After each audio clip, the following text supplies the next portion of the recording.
Good morning. Good morning. Good morning.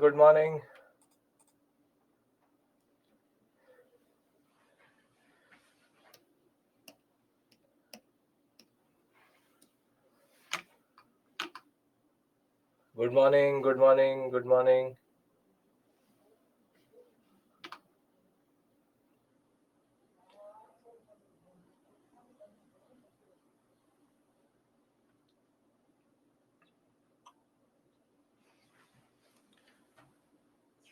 Today we go from 10 to 1 p.m. Then 1 to 2 is your lunch break. Then from 2 to 5 we go for part B. And then 5:30 to 8 we go part C. A break here from 5 to 5:30. More important, the first session we'll be discussing rise of Sikhism and what we discussed as Chhatrapati Shivaji Maharaj, and most probably we'll transition into the seventh module of medieval, which is basically art and culture. So by I think by 12:30 maximum, 12:30 we'll be entering module number 7. And Bhakti Sufi is, though a module of medieval India, is very, very relevant for art and culture. So this is going to be our first encounter with art and culture. And by the part B and part C, most probably by part C for sure, we will be starting our first module of art and culture also today. And I'll tell you how to go about it, what is the basic resources. We will start over again. So perfect, Ankit. Nothing better. That is why we are here. That is the most important thing. So yes.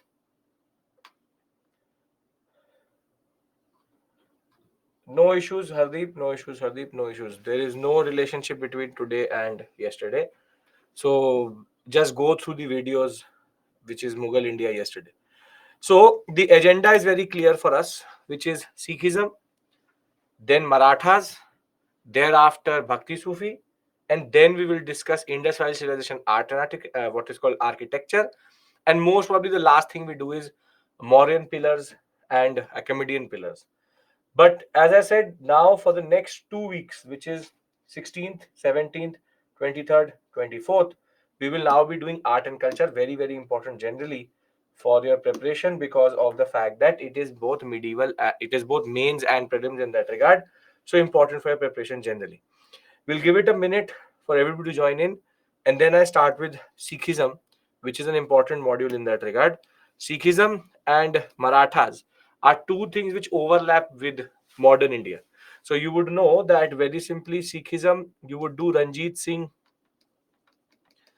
and you would do Anglo-Sikh. More than that, missiles and all you do in modern India. Same way in Marathas, I will only very simply reach till the point of Chhatrapati Shivaji Maharaj, because Shahuji, Tarabai, the Balaji Vishwanath, Baji Bajirao, that all Peshwa rule, what is called, will be discussed or has been discussed with you previously. Wherein what is the Peshwa politics? How did they basically involve the British and the whole Raghunath Rao angle? That is separate issue altogether. My understanding and my basic concept is to tell you what is Sikhism, to tell you where do the Marathas come for, what are the contributions of Chhatrapati Shivaji Maharaj, and his administrative setup from which questions are to come. Last thing we'll do in this module is Chauth and Sardeshmukhi, and then we'll transition to Bhakti Sufi, which is going to be the last module of medieval, but in a way the first module of art and culture.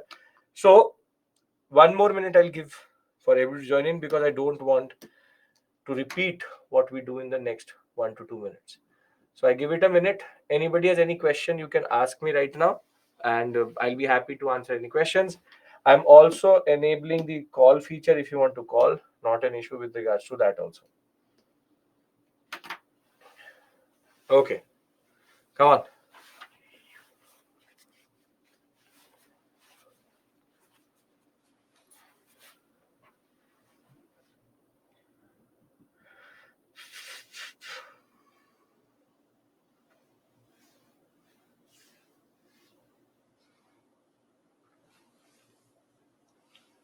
Good morning. Good morning. We are waiting for everyone to join in. Yes, Anu. I think after that, after the concept of, I think morning batch is going on, right? Of modern day. After the time there, I am not going into Khalsa and Khalistan. That is internal security issue. That is a totally different. Firstly, I hope that you're asking this question in innocence because there are two different concepts altogether. Khalsa is still exists is a part of Sikhism. Khalistan is a totally different movement issue and a separatist movement within Punjab and now fostering in Canada. Two different things altogether. So very different in periods also. Khalsa comes here, Khalistan is very late. So has nothing to do with our discussion.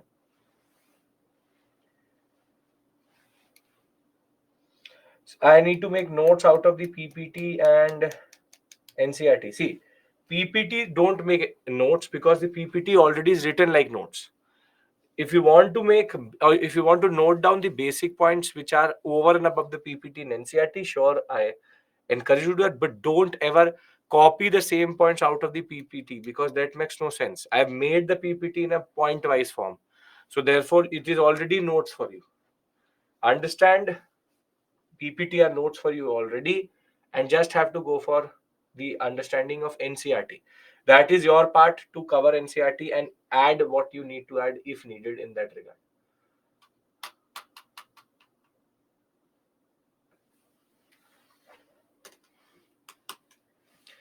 Yes, Hari, I think after the morning batch, I should be taking Modern India. I think right now Rohit is taking morning batch, I think. After this, I'll be taking. The next weekend batch and evening should be with me. I have not seen the schedule, but I think yes.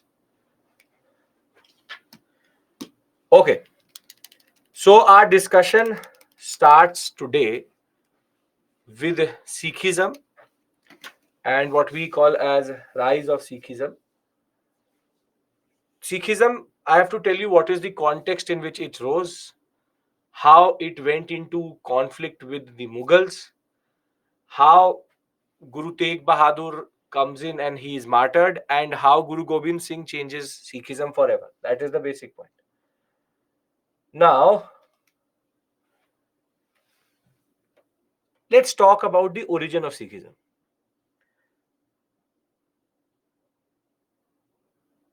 I'll see. Can anybody tell me, because this is now becoming a thing? I've enabled the calling feature from here, right? Can you confirm that it is showing it to you there also? I have enabled it. Takdiz is saying that it is showing. Shubham is saying it is not showing. Saurabh has given me a live call. He's cancelled it. Saurabh, you want to call? He's again sent me two requests and cancelled. Showing, yes sir, not showing, not showing, not showing, yes sir, it is showing. So it is something which is circumstantial. Saurabh, yeah, you're sending and you send again, Saurabh, once more. Himanshu Kashish, it's showing to you, right? Himanshu, send me a request. I want to see if it's working or not, because then I will tell it to the tech team whether there's an issue with regards to this. Because what it shows is that half of your saying. So Hardeep, I'm calling you. Pick it up. Don't ask me a question if you don't want to. Is this Hardeep? I'm calling you. Can you pick it Hello, up? sir. Am I audible? Yes, sir. You are audible. So this means that the feature is working, Yes, right? sir. So most probably it's the app update thing. Thank you, Hardeep. Thank Yes, you. sir. Anything you want to ask me? No, sir. It's all fine. I mean, I understand all the things. Perfect, perfect. Thank you. Thank you. So see, it is working. It is working for some people. So either I'll say update your app, or it's that either on a website, maybe it's working through the app. I have no idea. It is working. I'm getting certain. I think Himanshu also sent one. Saurabh also sent one. Hardeep also. We resolved it. So very simply, it is something. Takdiz, I'm calling you. I want to check this. The call is going to you. I'm just checking. It's not for you. How to Am I resolve? audible? Yes, Agnes. Yes, Yes. you are. So Okay. this you are on Thank the you. app. You're on the app. Thank you. नहीं, are you use cancel कर दे. Uh, Tagdish, can you confirm? Hardeep, can you confirm that you're using the app? App say it's working. Saurabh is saying app say it's working. Sarthak calling you. Yep. Yes, sir. On app, working fine. Yeah, working fine now. So this means that whoever is using it through the app is working, right? Great. Sarthak, you want to ask something? No, sir. Thank you. Okay. Thank you. Thank you. Anand, let's call you. Well, everybody is trying to use this feature. Why not? No, it's obviously it's not something. See, it preferably it will work through the app because it will then use your microphone. It will use a lot of things. So most probably website is the issue. Yes, I was able to listen to your sound like this. So this means that it is working. It's just that some of you have joined through the website, or you're using this on the laptop, then there's a problem. Previously, it may be working on the website if Ishfaq is telling us.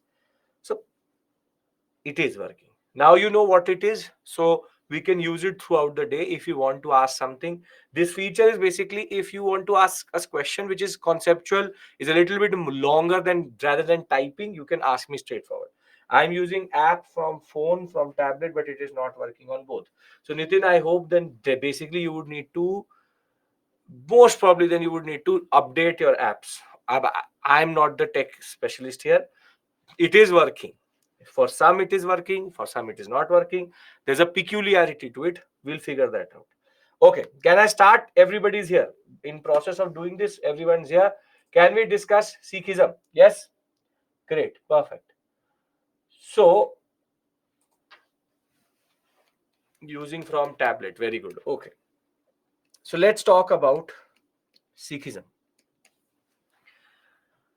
Now, when we talk about Sikhism, the guru or the person who started Sikh religion, Guru Nanak, has a very interesting history behind him, or the context of the rise of Sikhism is a little bit interesting in the sense it has two basic stories or two basic plausible or what we call as two origin stories in that regard. One is that Sikhism rose in a sector or in a geographical setting which is Punjab, which was a lot of which has a lot of what we call as flux or immigration. Basically, it is the nerve center of any form of movement in and out of India. So if you have to enter into the Indian subcontinent or exit through the Indian subcontinent, you have to go through the Punjab sector. The northwestern sector is a place where there's a lot of cultural interaction, and that also means that two major religions at this point of time, which is Hinduism and Islam, were present in the Punjab sector, but were also at odds with each other, which is a basic way in which different religions compete.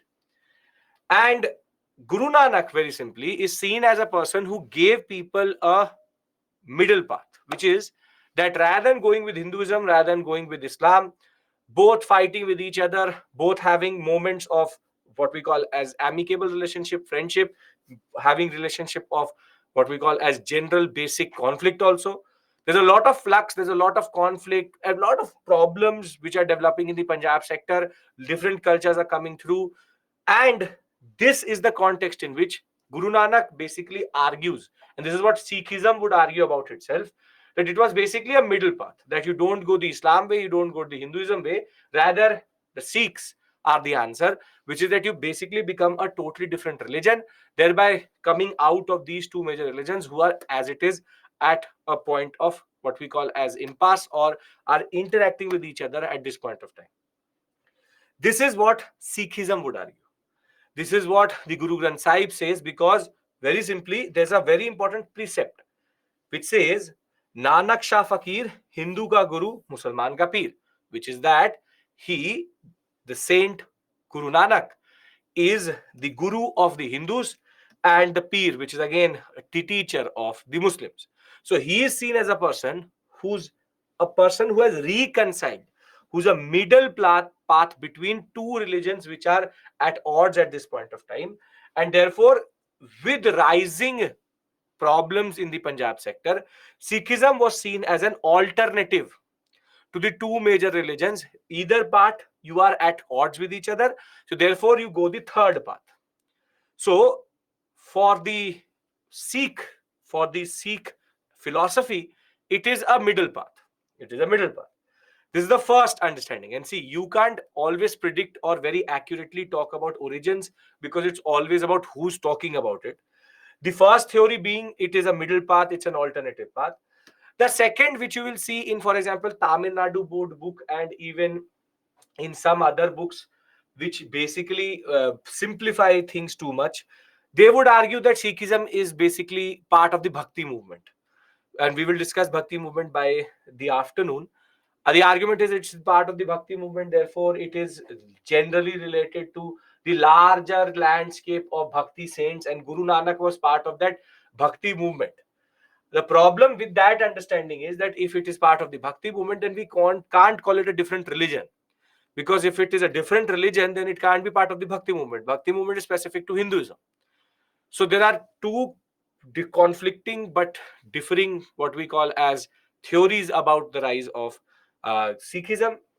Nobody's asking you how it rose, but just to give you a basic understanding, one says it's a middle path, as I told you, and the second will very simply say that it is part of the Sant tradition of India, part of the Bhakti movement, is an offshoot of the Bhakti movement in that regard. And therefore, either can be true, either can be wrong. But the first one is more plausible because the second one links up with it a larger Bhakti tradition, which is not something related to Sikhism, but actually related to Hinduism. And therefore, Sikhism is a different religion. We know that. It's a separate religion altogether. They follow different practices. They have different understanding itself. So the first point is that what is the origin? Origin is either way as a middle path, as a reconciler, or second, as a part of the Sant tradition, as a part of the Bhakti movement itself. Now comes the second part of the story.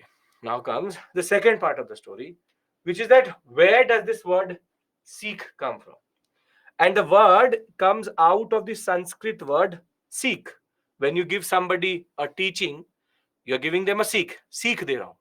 So very simply, in the Guru Shishya tradition, what the learner gets from a teacher is a Sikh.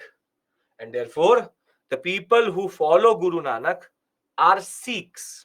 So the word comes out of very simply the concept that when there is a teacher, when there's a guru, and when there's a student,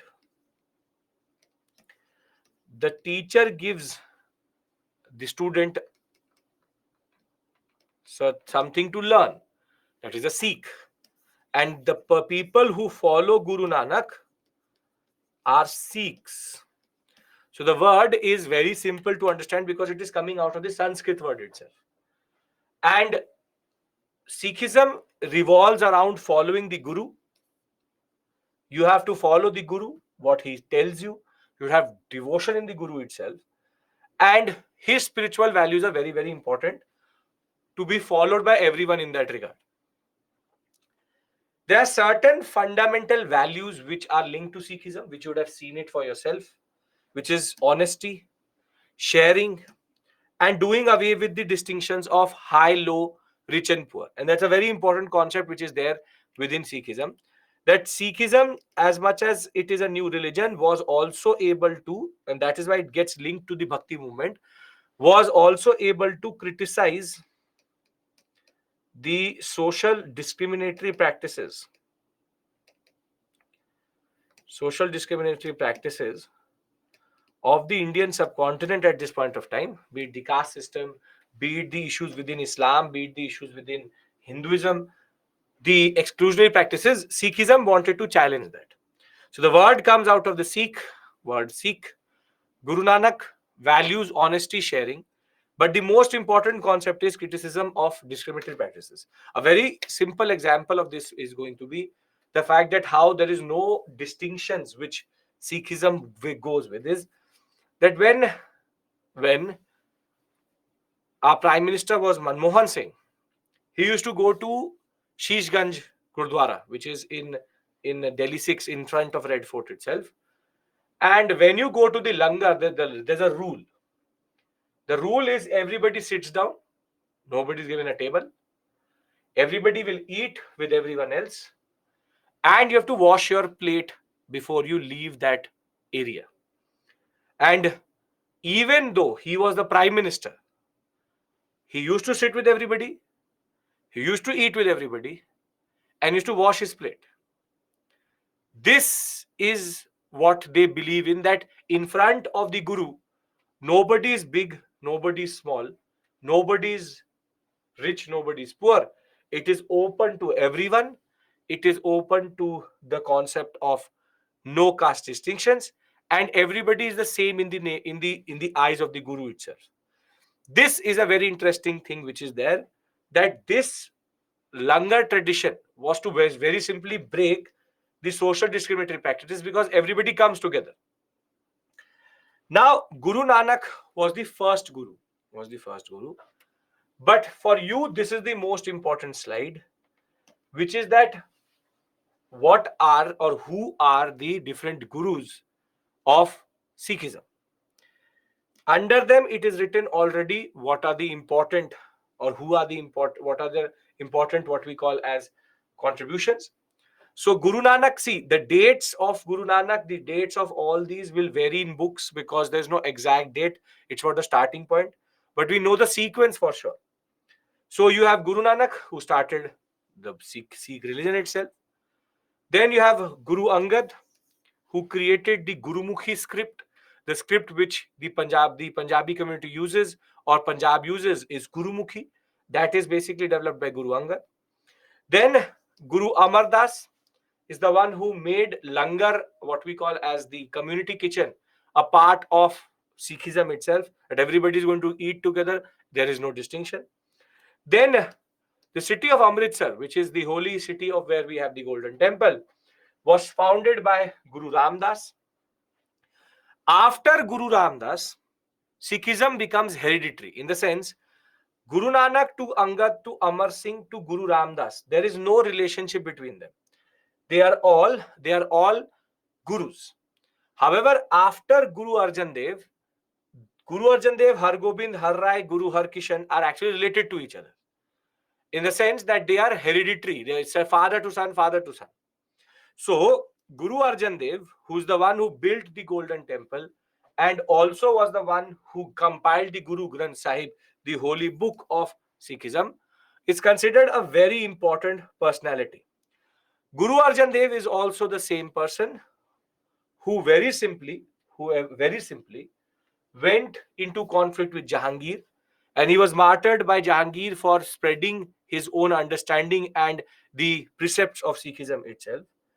Then you have it is Amar Das. Where did I say Amar Singh? It is Amar Das, Guru Amar Das. Yes. So Guru Arjan Dev, Guru Granth Sahib, Guru Har Gobind, Akal Takht. Akal Takht is basically the power center of Sikhism. This is a Takht. This is a honorary position which is created within Sikhism, and Akal Takht till today is very, very important. Now, the problems within Sikhism and how it got involved in the politics of the Mughals and specifically Aurangzeb is between Guru Har Rai and Har Kishan. Har Rai and Har Kishan.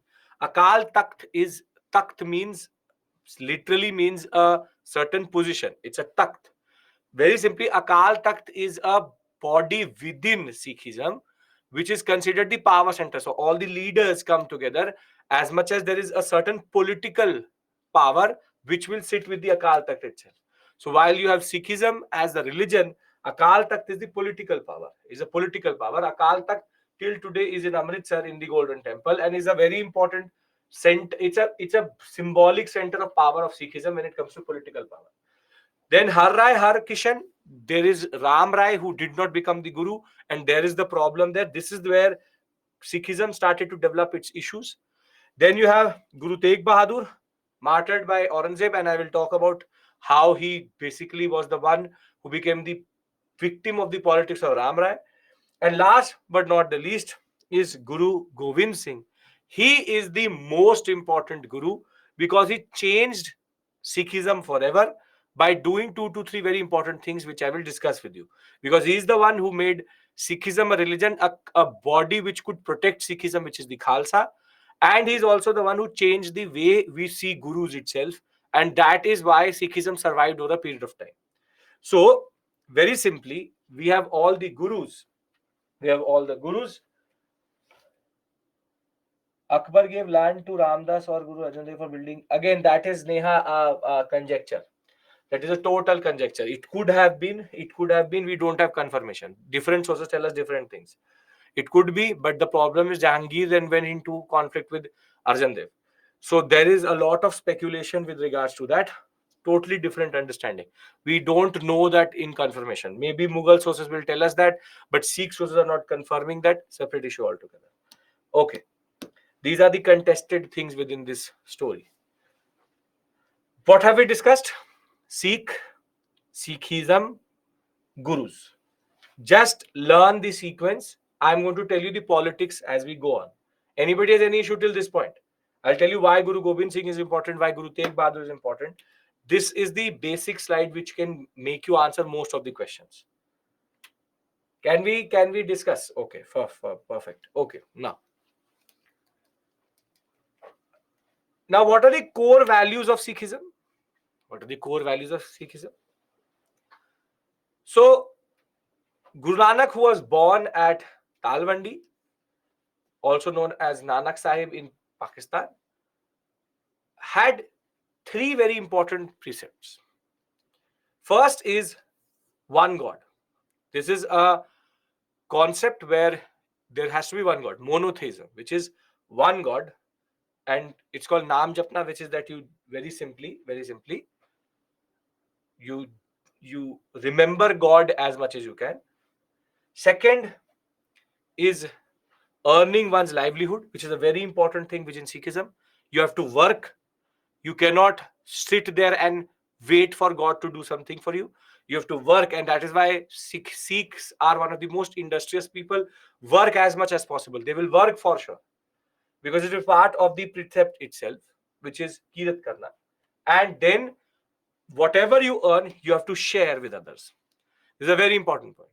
Wherein there's a concept of community, wherein you earn, but you also share. Because if you don't share, then Sikh result does not go further. What we know already is that he criticized the orthodox practices of the different communities, specifically Hinduism and in Islam both. He demolished the caste system, insisted on common kitchen, and was the first to develop a dharamshala for the Sikhs at Kartarpur. So the ideas, are very, very, very interesting. Wherein you have Sikh religion or Sikhism comes out of the teaching of Guru Nanak, and over and above that, one God, earn, and share are the 3 most important values which are there. You need to also have devotion in the Guru, listen to the Guru and follow the Guru. And generally, Guru Nanak undercut the politics of this sector by the following ideas, and he became very influential very quickly. This much you need to know about basic ideas. Anybody has any issue in this? It is all descriptive. Because now comes the interesting politics of what happened and how Aurangzeb got involved into Sikh politics. Anyone? No issues. Great. Now see, Arjun Dev is very, very important. Arjan Dev, not Arjun Dev. Arjan Dev is very, very important. He's the one who's basically compiling the teachings of Guru Nanak in the Guru Granth Sahib. He's a very important personality. Now, see, very simply,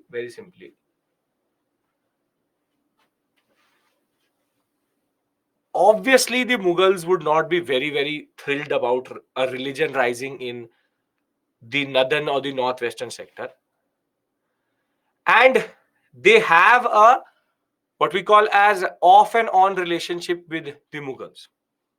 Whilst there's a theory that Akbar, there was a good relationship with Sikhism, by Jahangir's period, Jahangir saw Arjan Dev undercutting his power in this sector, and that in turn led to an interesting concept that it is also believed, and understand this point, it is also believed that Khusro, the son of Jahangir who fought against him, got help or went to Arjan Dev for help.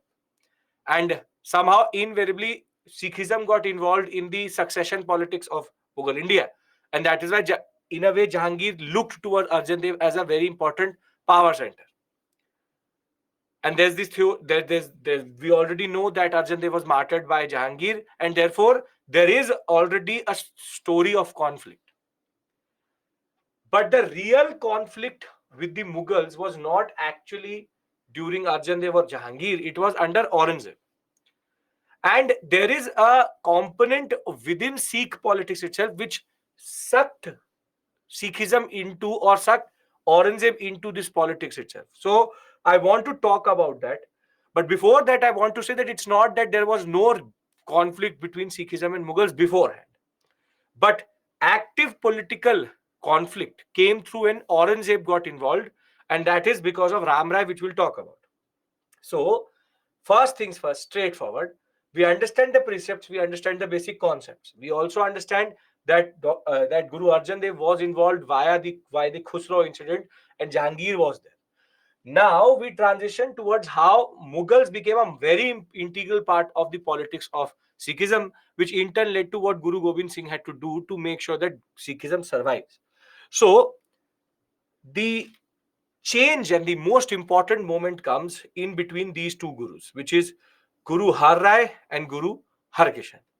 So when we talk about Guru Har Rai, he had two sons.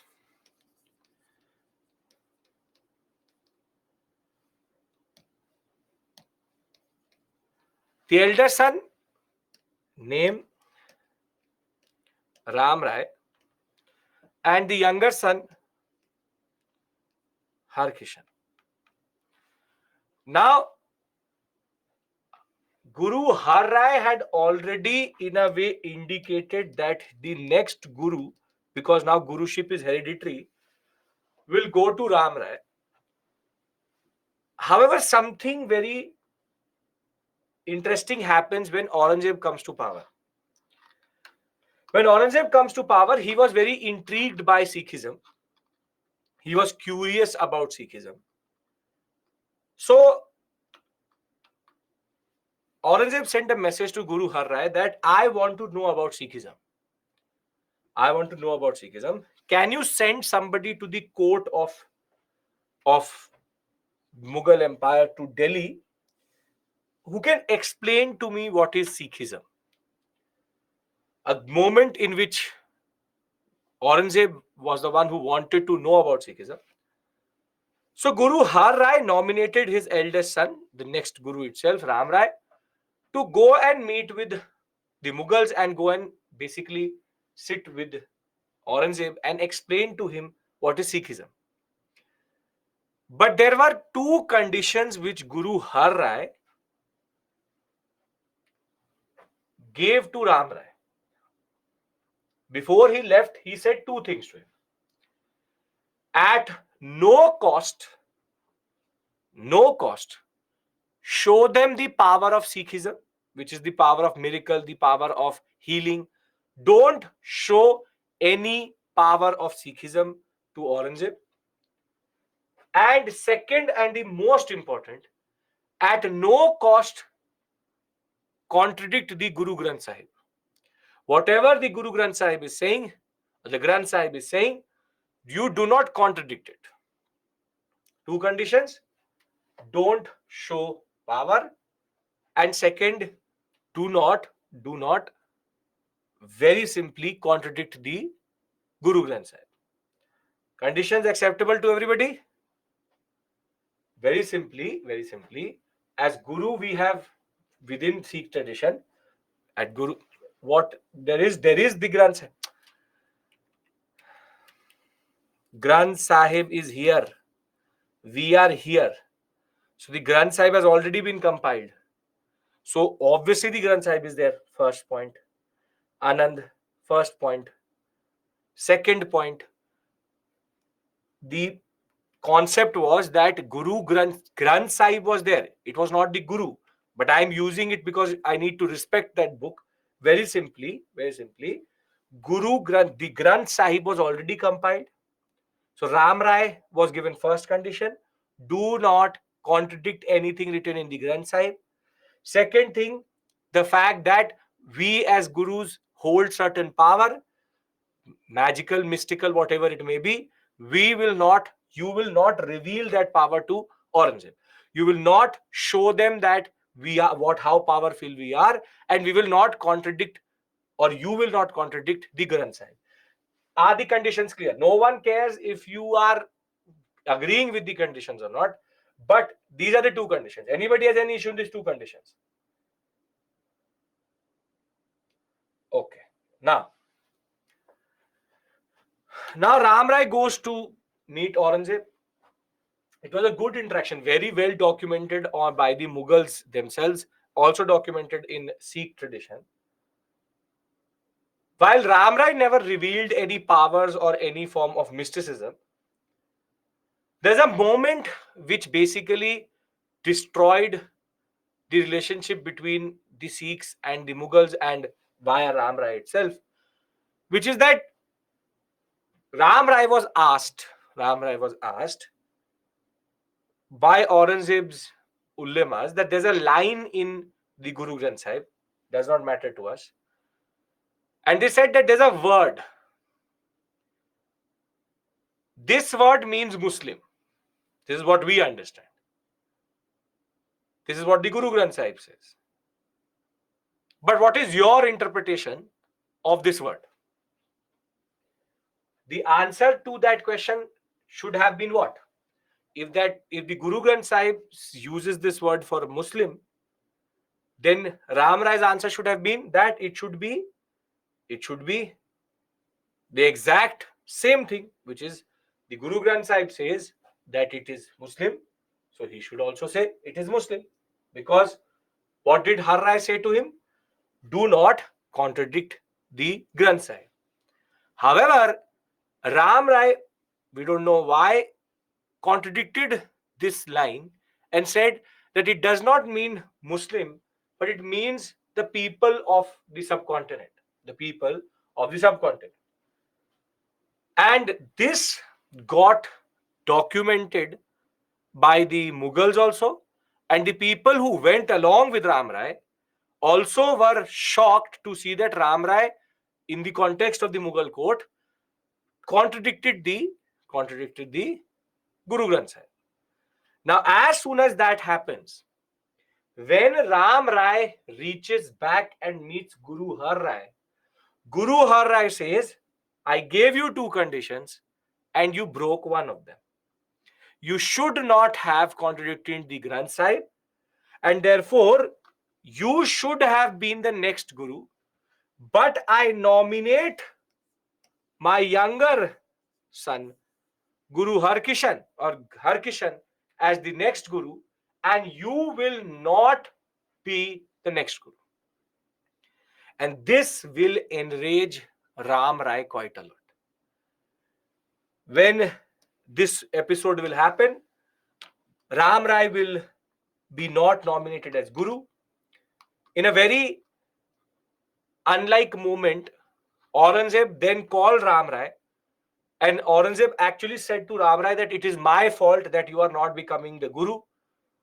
I accept the fact that it was my question that in turn led to you saying something else. I did not know about the conditions. And unlike Aurangzeb said that okay, if you are not becoming the Guru, I Aurangzeb, I'll give you land in Dehradun sector. I'll give you land in Dehradun. You develop your own Gurdwara there and you follow Sikhism or spread Sikhism in that sector.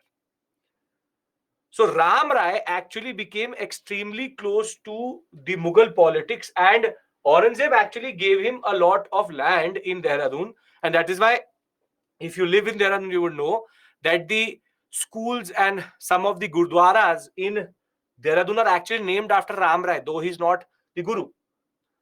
And very simply, now what happens is that Ram Rai becomes very close to Mughal politics. Now Guru Harkishan becomes the next Guru. At a very young age becomes the next Guru, but however, at a very young age, he also passes away. Then again Ram Rai says the to Guru Har Rai that I am the rightful next Guru. I should be make the next Guru. However, rather than making Ram Rai the Guru, Guru Harkishan is succeeded by Guru Tegh Bahadur. Now the problem is that when Guru Tegh Bahadur comes to power, Ram Rai, rather than sitting in Dehradun, starts to come to Delhi quite a lot. And he starts to now talk about Sikh politics, talk about Guru Tegh Bahadur quite a lot to Aurangzeb, and starts to, in a way, tell Aurangzeb that Guru Tegh Bahadur is very powerful, you should do something about him. And Guru Tegh Bahadur, in order to undercut the practices or the efforts of Ram Rai, what he does is, rather than staying in Punjab, he travels to the Patna sector, towards the sector of what we call as the Bengal Bihar sector, and he starts to spread Sikhism there.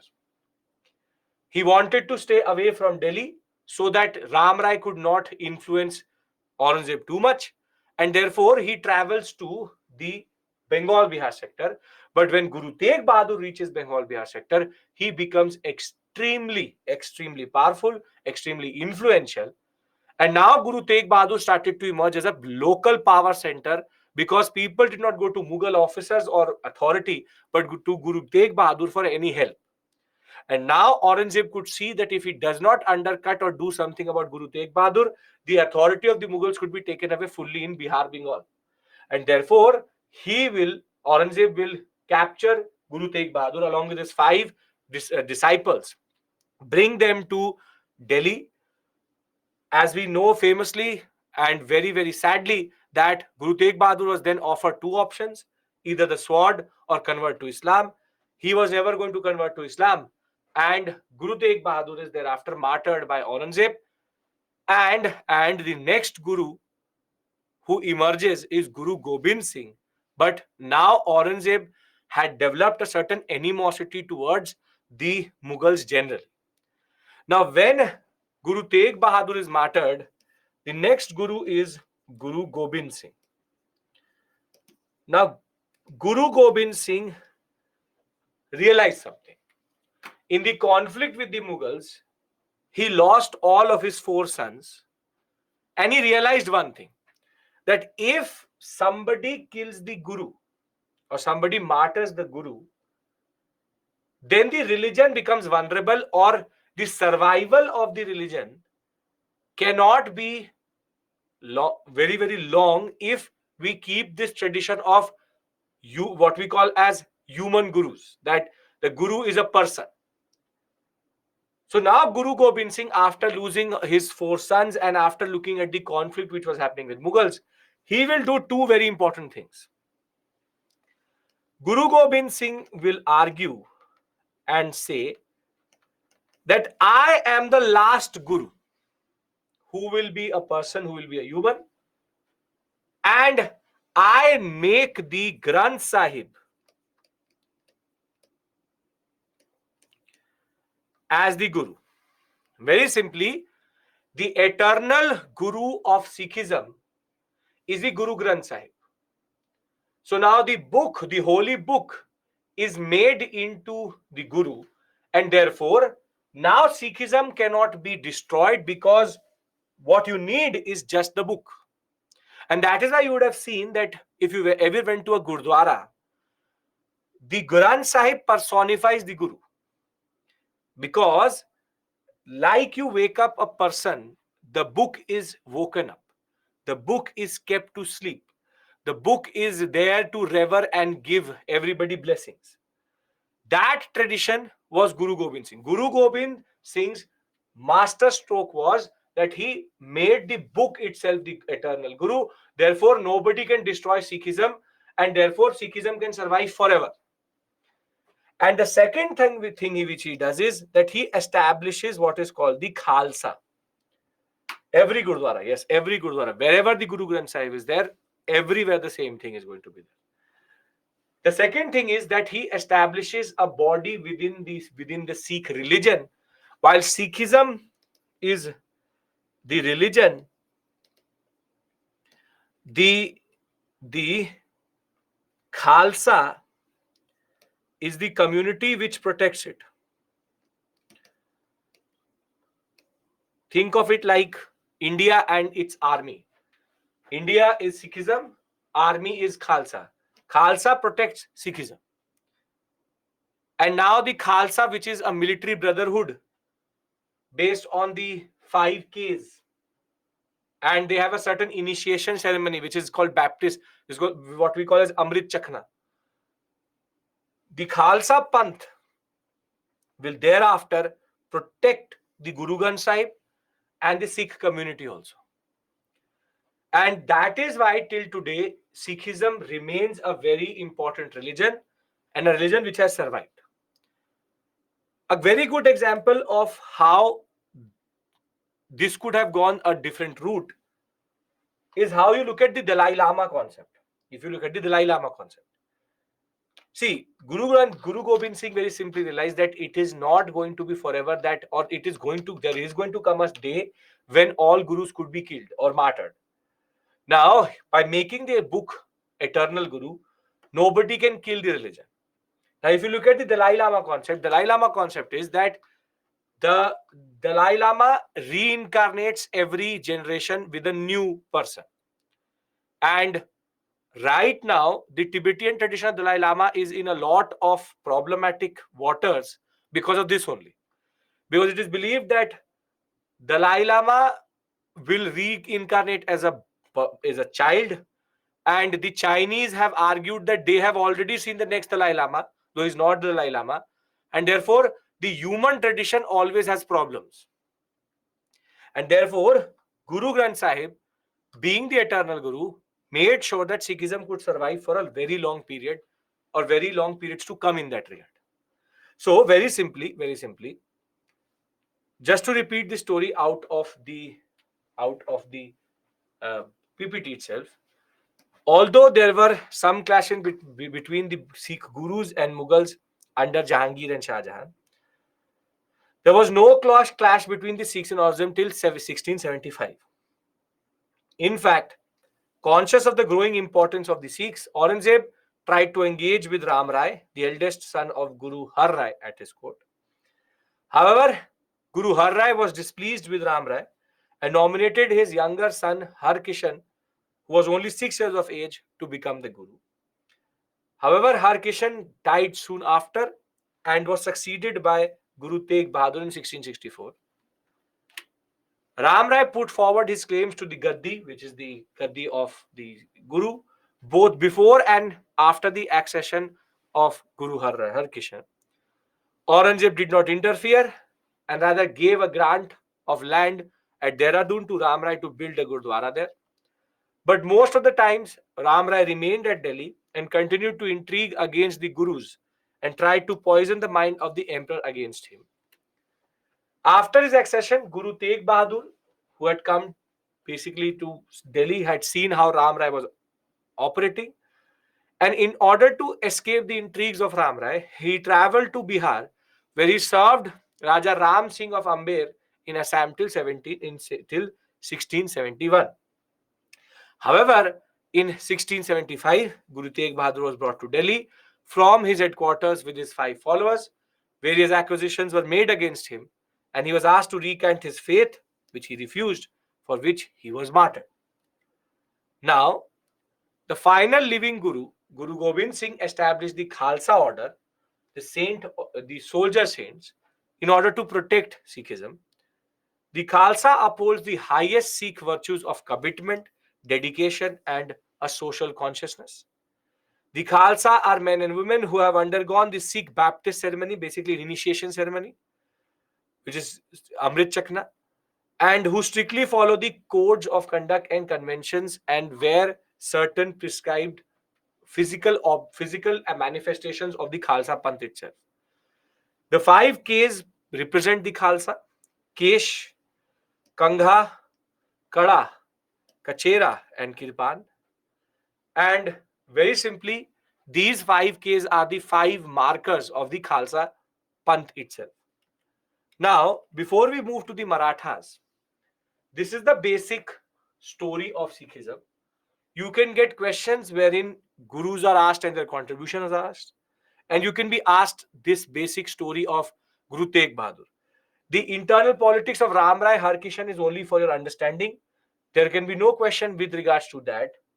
But generally, I hope now you understand the basic landscape of how was the politics flowing at this point of time, wherein you have at one side, the Sikh religion, the Khalsa, what is the Khalsa, and why the book was made into the eternal Guru.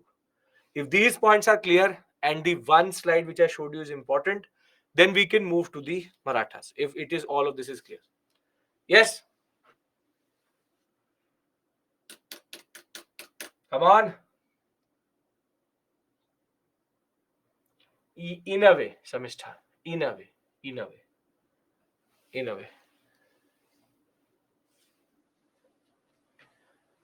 Okay. Now, I need everybody's session. Come on. Can I talk about Marathas? Yes. Sikhism, this much is enough for prelims. You will not be asked any other question out of too much detail. Okay. Now, let's talk about the Marathas. Amrit Chakna is the initiation ceremony.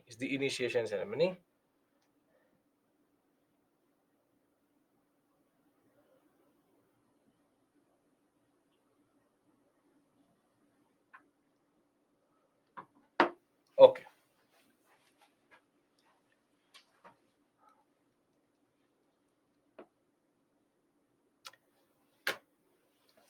If you know anything about Indian history, you would know that the only alternative to the Mughals and the only challenge to the British were the mighty Marathas. At the point where you will actually study the Marathas in modern India, they covered most of central India and even parts of North India and Deccan. But our discussion is about its origin and its initial development under one of the most powerful, smart, skillful, diplomatic, and bravest rulers of the Indian subcontinent, which is Chhatrapati Shivaji Maharaj. He is an epitome of how administrative systems work. His administrative systems and his understanding of polity is unparalleled, and you will see that how he developed his empire was something as a centralized empire with a very big area to control also. His major contribution, as much as establishing the empire itself, was that he basically created a certain polity which could undercut Mughal authority on the day-to-day basis and also expand without warfare or at the day-to-day basis. It's a very interesting thing. Because the way he used to tax, which is Chauth and Sardeshmukhi in itself was like an expansionary tool. When I will tell you how it works, you will realize that he does not have to wage war on the day-to-day basis or have a very major war with the Mughals. It is at the grassroots level where he undercuts the Mughals generally. Now, when we talk about the Maratha community, they rise within this Deccan sector, erstwhile Bahmani sector. They were known for their valor, they were known for their bravery, and that is why they were used as, or they were part of the what we call as Bijapur, Ahmednagar, Berar, Bidar, and Golconda state as what we call as mercenary soldiers. They were employed by these states for fighting against them or against each other. But as they became more and more involved in the warfare and the politics of Bijapur, Ahmednagar, Golconda, they also started to become important. They were given different titles such as Nayak Rao, and they later were also able to get what a very important position in this area, which is called Kiladar. Kiladar is basically an in charge of a kila, a fort. However, whilst they were able to rise, they were also able to become Kiladars, and also in way of very simply getting Jagirs, because Bijapur, Ahmednagar, Golconda, they used to pay in Jagirs, which you already understand, land grants. With land grants coming to the Maratha community, they started to become local power centers. And our focus, therefore, is on one of these power centers, which is going to be Chhatrapati Shivaji Maharaj's father's killas and forts, by which he was able to undercut the power of the Bijapur and Ahmednagar Golconda sector. So when we talk about the Marathas during the 17th century, they rose within the ranks of the Bijapur, Ahmednagar, Golconda states itself.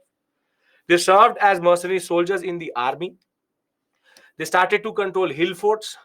They were made kiladars, but still important killas were only given to the Muslim kiladars. Thereafter, they also were honored by the states, by Raja Nayak Rao, where simply they started to become feudatories and started to capture power from the land grants and the jagirs they were actually getting from the states.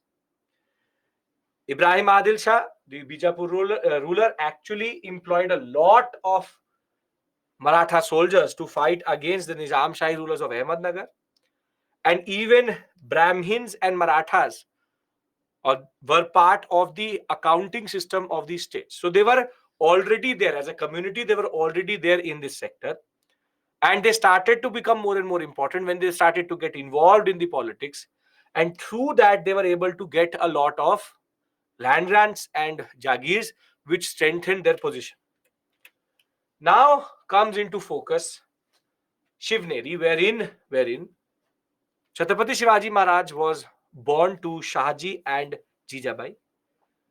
In 1636, because of the Mughal onslaught in this sector, Shahji had to surrender some of his forts to the Mughals. And in that context, Chhatrapati Shivaji Maharaj, along with his mother, was sent to the most important power center to remain for the Marathas, which is Pune. And Pune Jagir at this point of time was given to Chhatrapati Shivaji Maharaj, but under the guardianship of a very important personality, the mentor of Chhatrapati Shivaji Maharaj, which is Dadaji Kondev. Dadaji Kondev was the one who actually mentored, taught Chhatrapati Shivaji Maharaj his craftsman, or what we call as his statecraft, or his basic understanding of state polity and administration. And in 1640-41, Chhatrapati Shivaji Maharaj will be married to Sai Bai Nimbalkar, and thereafter the Pune Jagir will be given to him officially, but still under the guardianship of Dadaji Kondev, because he's at a very young age at this point of time. Thereafter, once Dadaji Kondev will die in 1647, it is then that at a very young age of 18, Chhatrapati Shivaji Maharaj will become the main in charge of the Pune Jagir, the Pune fort. And from there was no stopping him. He will, at the age of 18, start to overrun all forts around him, from Rajgarh to Kondana to Torna. And by 47, he had expanded the Pune Jagir, and by 56 he had captured one of the biggest forts of the Marathas from a Maratha only, a small other family, the different family of Marathas, the Moors, at Javli. Once Javli comes under control of Chhatrapati Shivaji Maharaj, then there was no stopping him. So very simply, before we go to Maratha administration, the way Chhatrapati Shivaji Maharaj actually operated was that he had a very interesting way of creating a constellation of forts. Rather than controlling the area directly, he used to connect all the forts, and he was obsessed with, rightly so, in constructing forts so that he could control the sector very, very well. Once Javli comes to him, thereafter his rise becomes exponential. Whilst the political is political, what we are more interested is how he developed his administration, which was after the Mauryan Empire finally a centralized, controlled by Chhatrapati Shivaji Maharaj himself, a centralized administrative setup was developed, wherein there was multiple checks and balances to make sure that nobody could become independent. And the testimony to this is how he controlled his central administration. Can we talk about central administration? Everybody is with me till this point. Nobody has no issues generally. Yes? Okay. Now, his central administration is given a very important terminology, which is called Ashta Pradhan. So, he borrowed the administration from the Deccani Sultanates, but he changed it in a way. And his most important system was called Ashta Pradhan. See, Ashta Pradhan means 8 limbs of the state.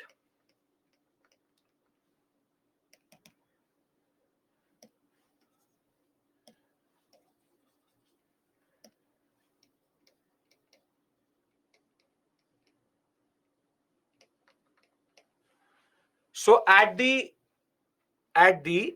center of the Ashtapradhan is the Chhatrapati.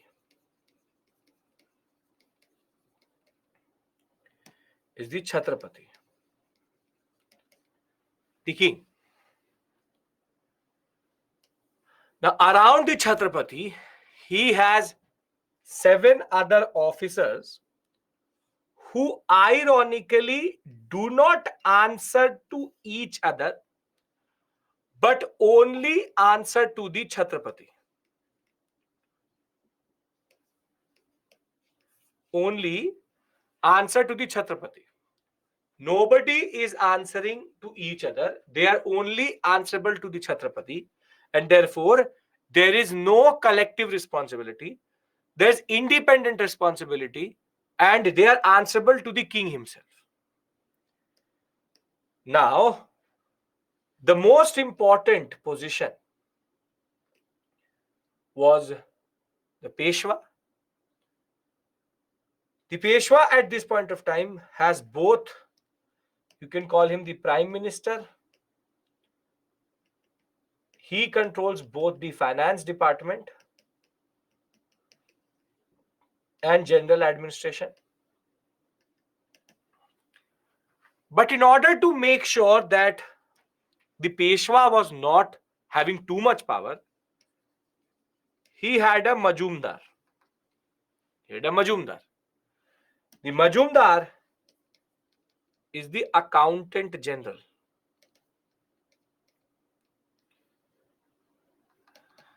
Think of it like RBI governor and finance minister. The accounts department did not actually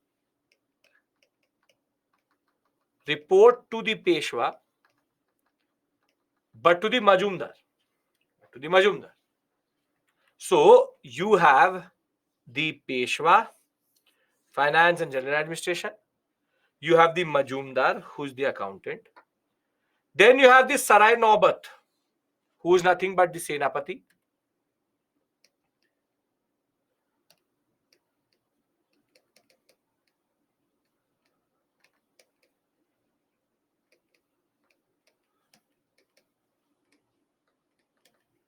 Then these are the three basic important positions: Majumdar, Peshwa, Sarai Naubat. But the next set is very interesting. Then you have Vakya Navis, Dabir, Nyayadhish, Pandit Rao. You have Vakya Navis, Dabir, Pandit Rao, Nyayadhish.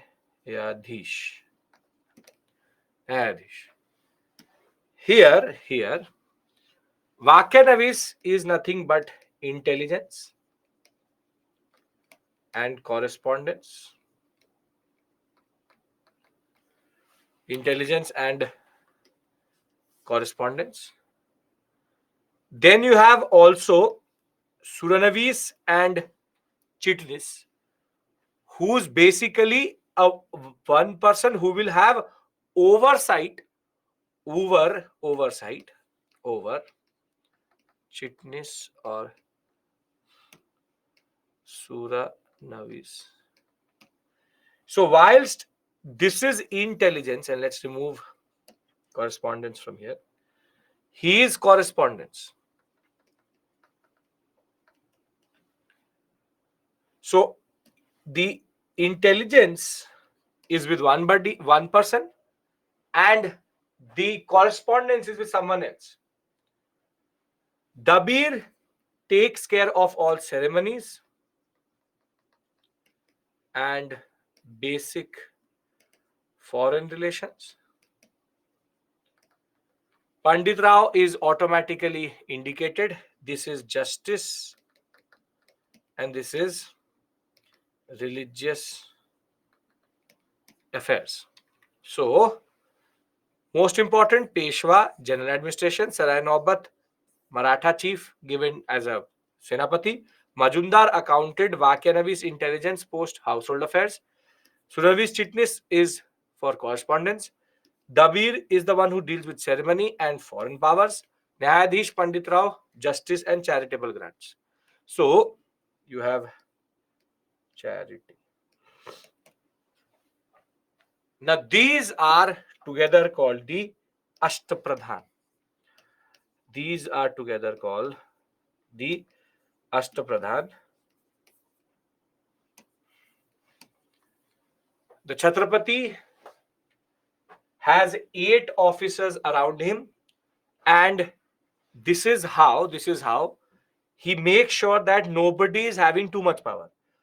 The check over the Peshwa is the Majumdar. The check over the Vakyanavis is the Chitnis. The other way around is also true. Dabir has no real position other than just reporting to the king itself. Then Pandit Rao, Nyayadhish and Sarai Naubat are again to manage other different departments.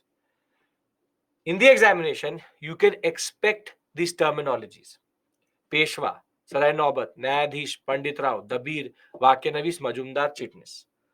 But the beauty is that nobody is answering to each other. Everybody is answering to one person. Anybody, any issue in these terms? There are further terms also. A lot of terms here. Interesting terms here. Can I move one step further? Provincial administration. Peshwa, Sarai Naubat, Nyayadhish, Pandit Rao, Dabir, Vakyanavis, Majumdar. Majumdar accounted, Suranavis Chitnis correspondence, Peshwa Prime Minister, Sarai Naubat Senapati, Nyayadhish Pandit Rao automatically makes sense. Dabir is foreign relations and ceremonies. That's it. Now when you come to provincial administration, he has a very interesting way of administrative division there also. Smallest unit is called Mauza. Where have we seen this word taraf? Where have we seen this word taraf? Where have we seen taraf? Which unit we've seen taraf? Yes, Himanshu, very good. Mahmud Gawan, Bahamanis, taraf. So he's using a term which is a Bahamani term because he's in that sector itself. Very good. So Mauza taraf prant. Taraf prant. This is the smallest unit. This is the biggest unit. This is Maratha. A corresponding Mughal terminology would be Pargana, Sarkar, Suba. Suba being the most biggest in that regard. I'm just trying to give you a certain comparative understanding so that you can understand it easier. So Moza, Pargana, same thing. Taraf, Sarkar, same thing. Prant, Suba, same thing. Now, Moza, Taraf, and Prant all have their officers also. So Taraf is taken care by Havaldar, and Prant is checked you or basically looked after by a Subedar. But in this system, who's the most powerful officer? In this system, who's the most powerful officer? Subedar. Now, in order to make sure that Subedars were not becoming a problem for Chhatrapati Shivaji Maharaj himself, he appointed a Sar Subedar to very simply make sure that these governors don't become too powerful. This is the interesting part. That he made sure that there was always somebody above that person to check the power of that person. So you see, Mauza smallest unit, Taraf by a Havaldar, province Prant by a Subedar. But over a number of Prants, there were Sar Subedar to check on the working of the Subedars. And Subedars were thereafter again helped by 8 officers. Ashtapradhan, same thing. 8 officers who used to do the same thing as they used to do at the center. So very simply, this is a very interesting way of dividing power. You are making sure that there is always a certain sense of check and balance over everyone. That the Subedars in themselves don't become local power centers. There's a Sar Subedar over there. But the beauty of Maratha administration is actually not in this, is actually in his fort administration. Can I talk about fort administration? Till this point, everybody is with me, no issues. Very simply, we have discussed Ashtapradhan, we have discussed the terminologies. Anybody has any issue till this point? Come on. No, sir. Ashtapradhan is central administration. This is provincial administration.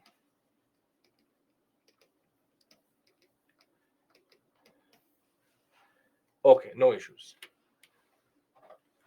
Now you see how he used to divide. See, under Chhatrapati Shivaji Maharaj, officers were none of the officers were permanent, hereditary, and were transferred. So already he's created a very interesting system. Let me talk about his fort administration. Ashtapradhan, what once more? Ashtapradhan has 8 Chhatrapati at the center, 8 other officers around him, interlinked systems, but not answerable to each other. These are the terms. Now, what do I do about it? Majumdar, Chitnis, Peshwa, Sarai Nobar, Nyayadhish, Pandit Rao, Dabir, Veghwa ke Navis. Correspondence, finance, Senapati, Nyaya and Justice, charitable grant, foreign relations, intelligence, accountant general, correspondence. Now,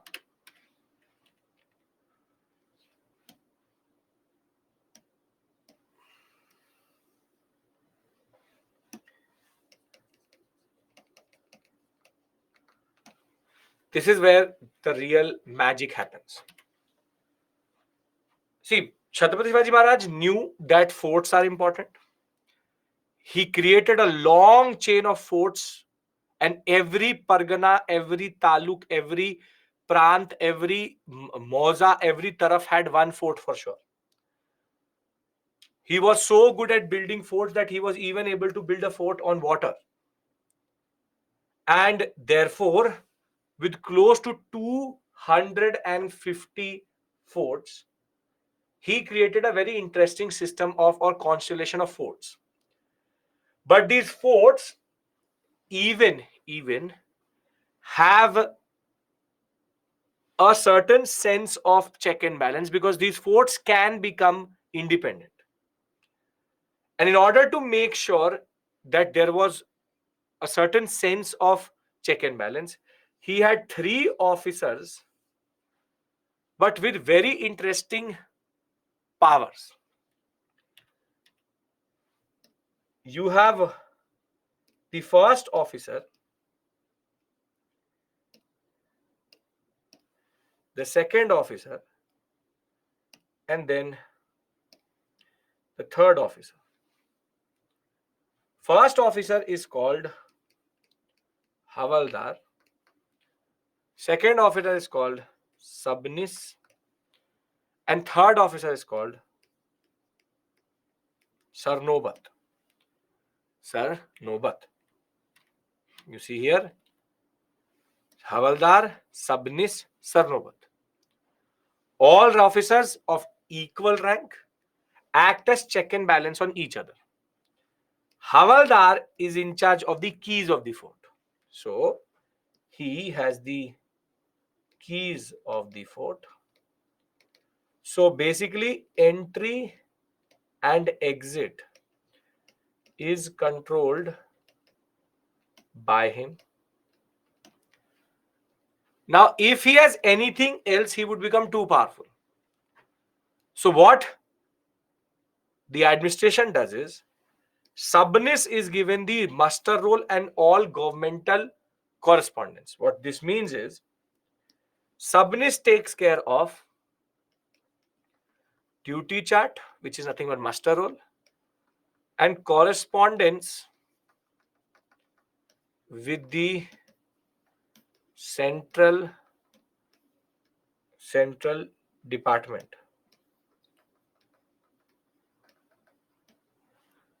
And Sarnobat is the in charge of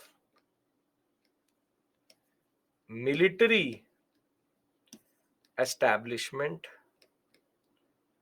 of fort. In order to make sure that supplies are also not managed by one person, he has Karkhanis, who basically controls the supply and demand of goods. So if you look at it, he has created an interlocked system of control where the military department does not have control of the correspondence. The opening, the entry exit is only the or only the work of the Havaldar. He cannot control anything else. This is called true division of power. True division of power, because while Subnis only controls muster roll and governmental correspondence, Havaldar controls the keys, and at the same point of time, you have the one who looks at the revenue is also the Subnis. The Sarnobat looks of the garrison, and the Karkhanis looks after the demand. So the revenue, military are separated from each other. This is something which is very sophisticated, very sophisticated when it comes to how we see different types of ways in which administration works. This level of sophistication we only saw back in the Mauryan period. So if you look at his administration, from his Ashtapradhan, how he controlled his central administration, to the way he controlled the provinces, to the way he controlled the forts, one thing is very clear: separation of power, check and balance. Nobody can become a power center. This is made sure as it is. All of them can be fired. None is hereditary, and all are temporarily appointed. Make sense? If these words come in the examination, you will be able to answer yes or no.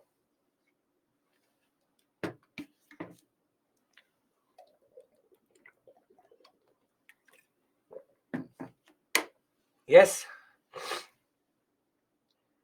Very simply, like this. Central, provincial, fort. Every fort needs to be managed. Karkhanis manages the demand supply. Subnis manages the revenue, correspondence, duty chart. Sarnobat manages the military establishment. Havaldar has the keys to the fort, entry, exit, making sure none of them have too much power. All are a check and balance on each other. If this is clear, I want to discuss Chauth and Sardeshmukhi with you. And then we take a break and end this section. Can I discuss Chauth and Sardeshmukhi? Yes? No? Can I move forward? Come on.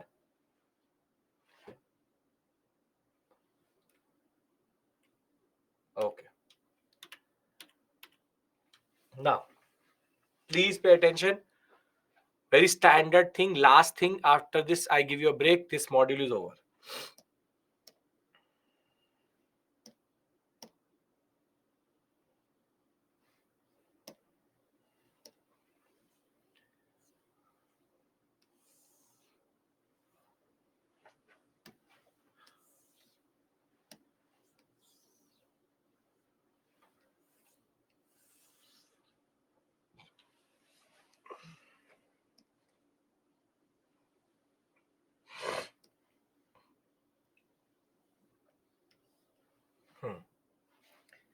Now, this is Deccan Mughal territory.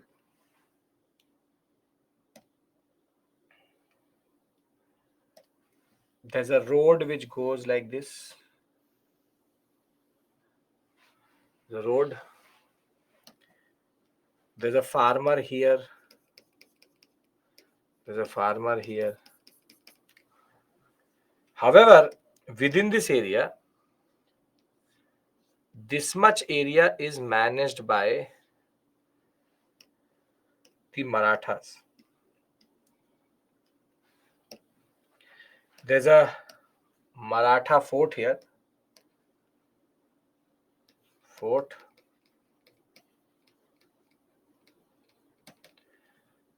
This all is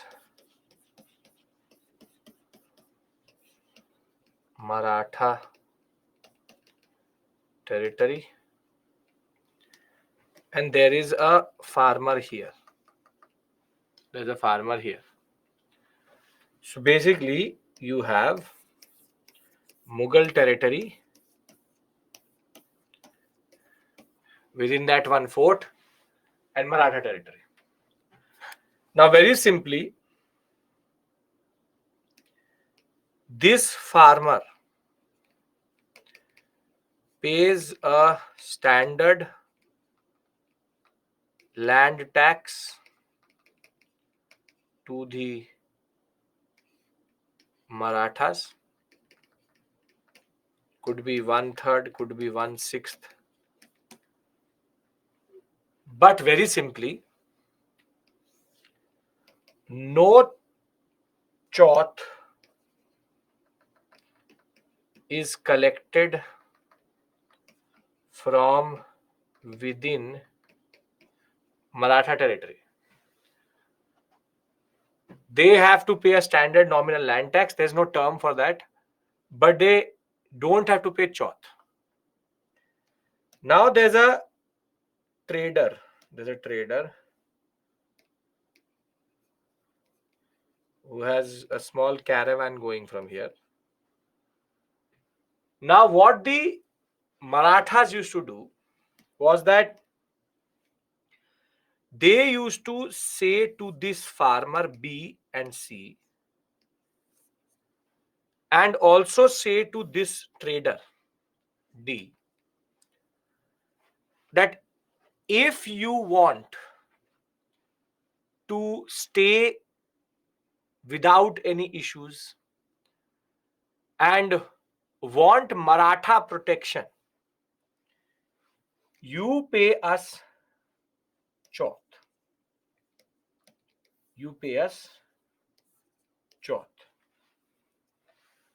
What chauth is basically is 1/4 of value of goods or 1/4 of produce as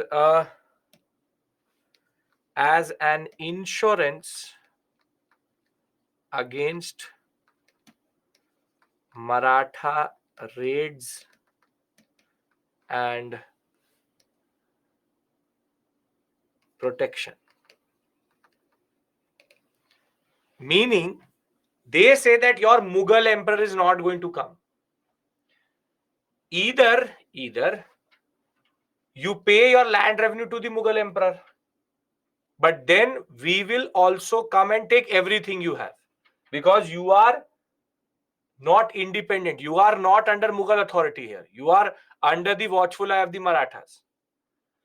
Either you pay land revenue to the Mughals. If you pay land revenue to the Mughals, then we will take everything which you have. And if you pay chauth to us, we will protect you from the Mughals, and we will also make sure that no Maratha ever touches you. So now you tell me, what would the farmer do? Would he give Mughal land revenue or give chauth to the Marathas? Chauth to the Marathas. Now you see how at the grassroots level the Marathas have taken away Mughal authority, because Mughals do not have that much concentration of power that they can protect C and D and B. But the Marathas, because they have multiple forts, they can concentrate on smaller sectors.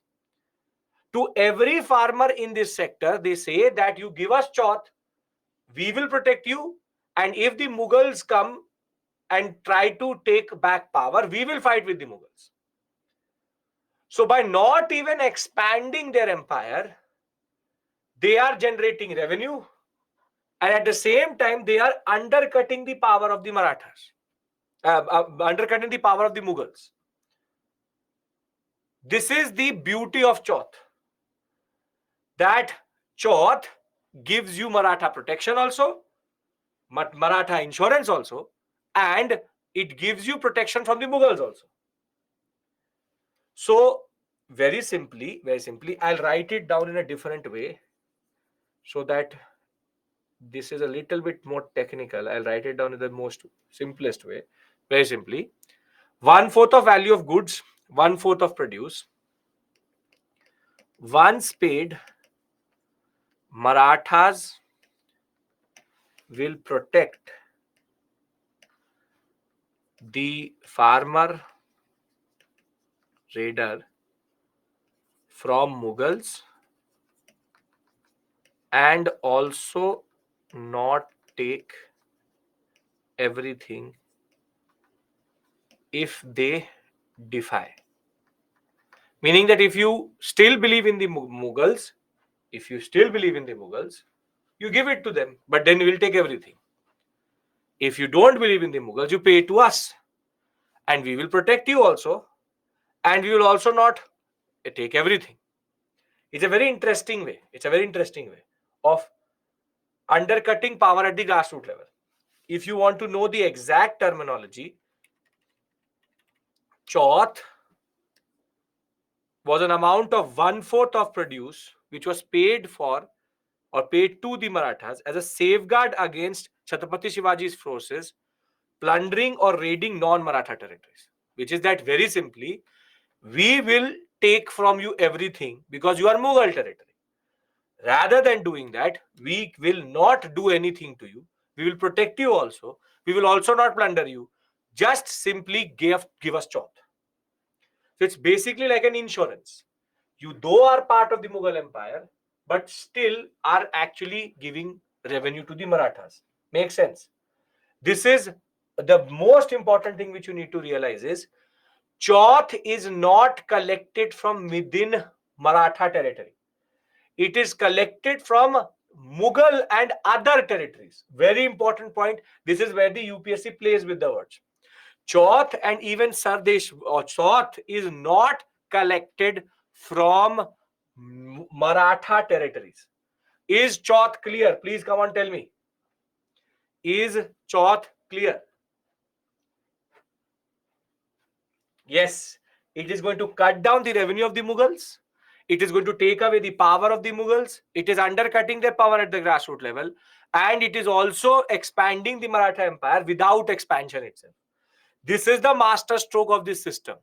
You don't have to fight a war to actually get that revenue. You are basically influencing that area because of your power and grassroots level politics itself. Now, if Chauth is clear, we'll talk about Sardeshmukhi. Sardeshmukhi, simple, very straightforward system.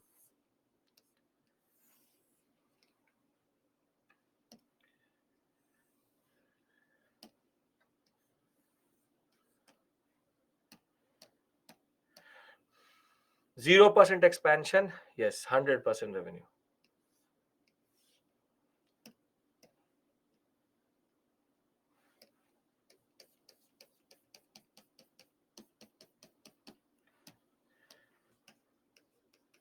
The farmer here, does he pay Chauth or Sardeshmukhi?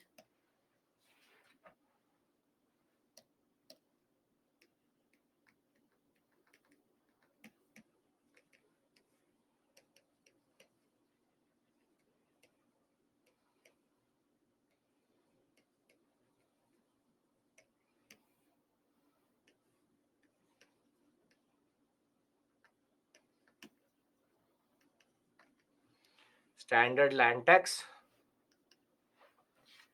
Standard land tax.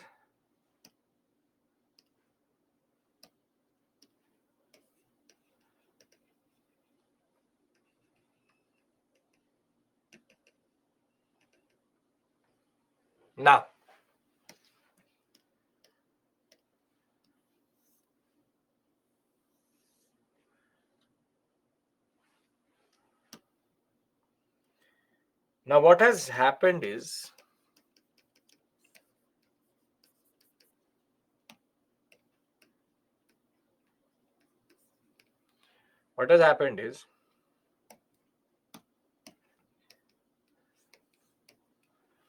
that the Marathas have been able to expand.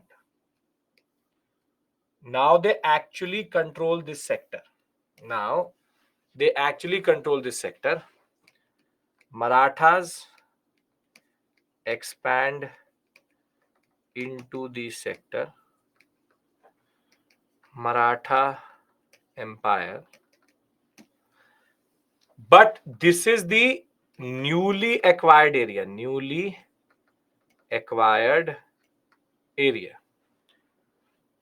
Now, what will happen is that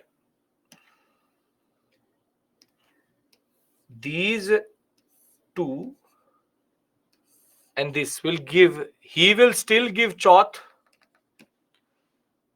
but these two will give Chauth and Sardeshmukhi.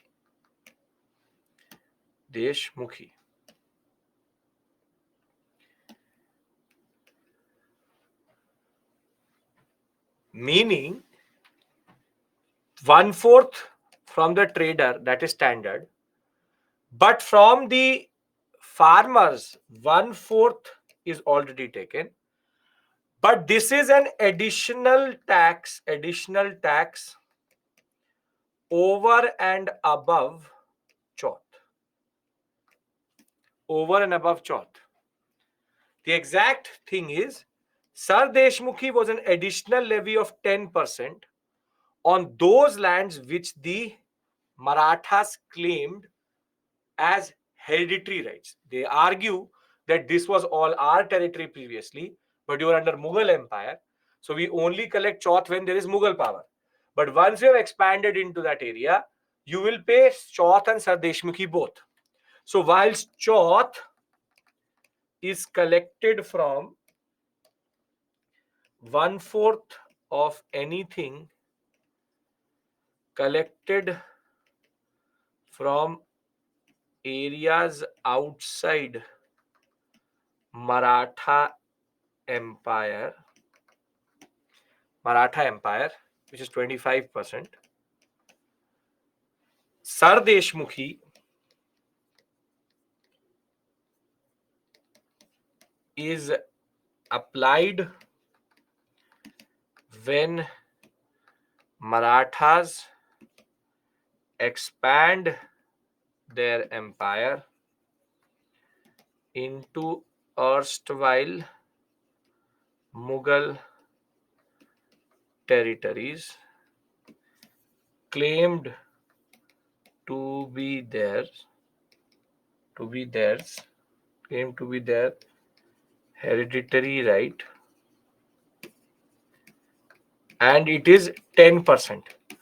And please understand this, it is over and above chauth, because a lot of students, what they will do is they will do 25% plus 2.5%, 27.5%. This is not the way. 25% plus 10%, 35%. Please, it is over and above chauth, not on chauth. Because if you take out that 2.5 out of that 10%, then you're doing it on chauth. It's not on chauth. It is a separate 10% tax. This is 25%. This is 10%. This is not 2.5%. The chauth is one-time payment every season. Every season, seasonal only it is going to be. You can't harvest every month. Very simply, the concept is very straightforward. Till you are not part of the empire, you will pay chauth. Once you are part of the empire, you will pay chauth and Sardeshmukhi both. Traders only pay chauth. There's no concept of Sardeshmukhi on them. Chauth, Sardeshmukhi. Chauth and Sardeshmukhi were taxes collected not in Maratha territory but in neighboring territories. More than that, chauth is 1/4 of the produce. Sir Deshmukhi is levied 10% when you have become part of the Maratha Empire, saying that we used to have this as a tax. You should have given us this tax previously, but you are not giving it because of the hereditary rights we have. Keep it very simple. Two things. If you are a trader, you always pay chauth. If you're a farmer and you're part of the empire, then you pay chauth and Sardeshmukhi. Originally, no. If you're in the original area of the Marathas, for example, Pune, then you don't pay anything. But now we've expanded into, for example, Bijapur territory. So you pay chauth and Sardeshmukhi both. Chauth, only traders. Chauth and Sardeshmukhi, farmers. Make sense? If it does, I'll give you a break here and we can end this section and we will now come back and discuss Bhakti Sufi. We'll do these questions also later. Am I clear with regards to Marathas? Sikhism and Maratha, I can close the chapters now. Module is over and I'm now going to start art and culture, or module number 7. Module number 7 of medieval. First module of art and culture in a way. What is the standard tax name? There's no name, Ankit, for that. There's no name. There's no term we have ever not seen till this point. Can I give you a break? Yes? Okay. So we come back at 11:50, or I'll give you 55. Take 15 minutes because now till 1 I will go. Heavy section is coming. Sir Deshmukhi not on traders, only on farmers. Right? We come back at 11:55 and we take the story forward. See you. Take care.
Okay, welcome back.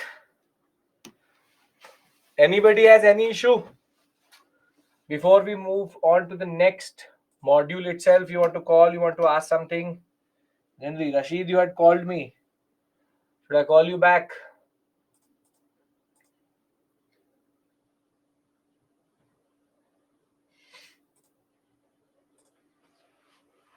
So in Maratha territory, only land tax Chauth Sadeshmukhi within Mughal territory. Let me see this more closely. What have you written?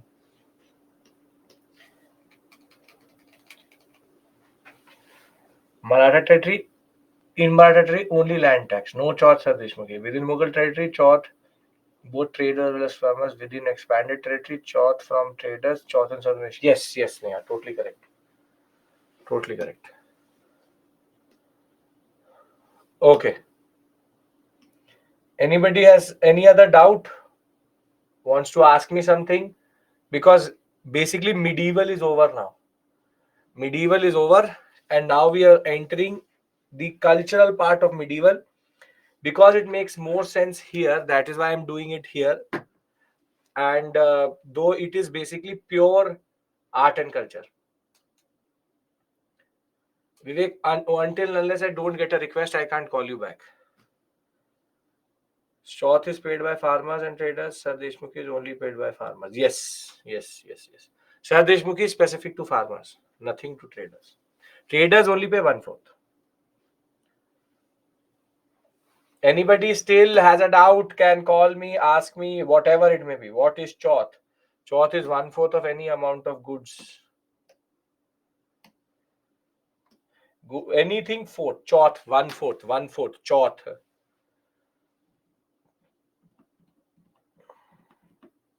Vivek, join from the app, and if you still have an issue, then we will get this sorted, not an issue. If it's specific to the website, then there's something which is specific to the website. I'll mention this to the tech team, but yeah, maybe it is by design or it's a issue or a bug. We'll get that sorted. Can I talk about Bhakti Sufi? I'll get it done, Vivek, no issues.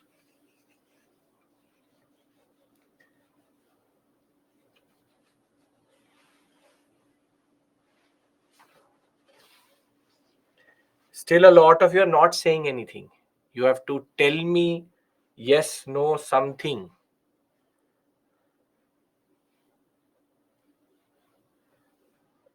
Okay. Now, we are entering the 7th module, and in Satish Chandra, you have one chapter. In 7th and 12th class NCRT, you have one chapter. But this problem with this module is that it's descriptive. And you can get now a mains question from this area, which also came in 2021. Mains question can come from this area, and therefore, I have by design made the PPT very, very heavy. You do not need to go to any other source because of the fact that it is quite diverse and very, very vast. I brought everything here itself. So what you can do is that you can rely on the PPT for this module. Because it is mains question, I have given you a lot of text also so that you can write an answer. This is the first thing you need to understand. That by design, unlike other PPTs of mine, it's heavy when it comes to content. So that in itself, it becomes a resource. Second thing is that there are two components here. Sufism and Bhaktism.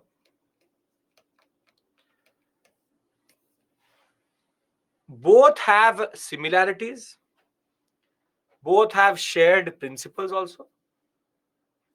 But both are different in their religious orientation.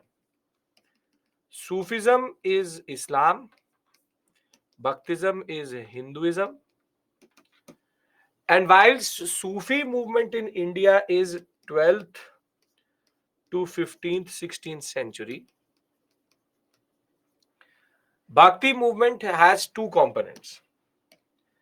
One is called the 7th century CE, South Indian Bhakti movement. And then there's the 13th, 12th, 13th century CE, North Indian Bhakti. So very simply, there's a time gap. North Indian Bhakti coincides with Sufism. But South Indian Bhakti is 7th century CE, is before both of them. So Bhakti is a much older movement, while Sufism and the North Indian Bhakti is medieval period properly. That is why I teach it in medieval. So it starts in early medieval and is in medieval properly. So first, let's discuss Sufism. Now, first things first, I want to know one thing. Sufism is within Islam, outside Islam, or a different religion? What is it? Within, outside, different religion.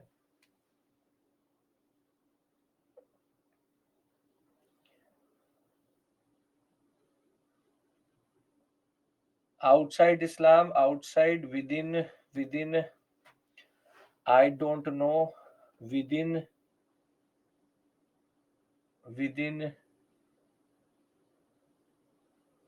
outside Islam, Nitin, Sumit, Samishta, Tagdiz, outside. Part of Islam, within Islam. Now see, Sufism is part of Islam.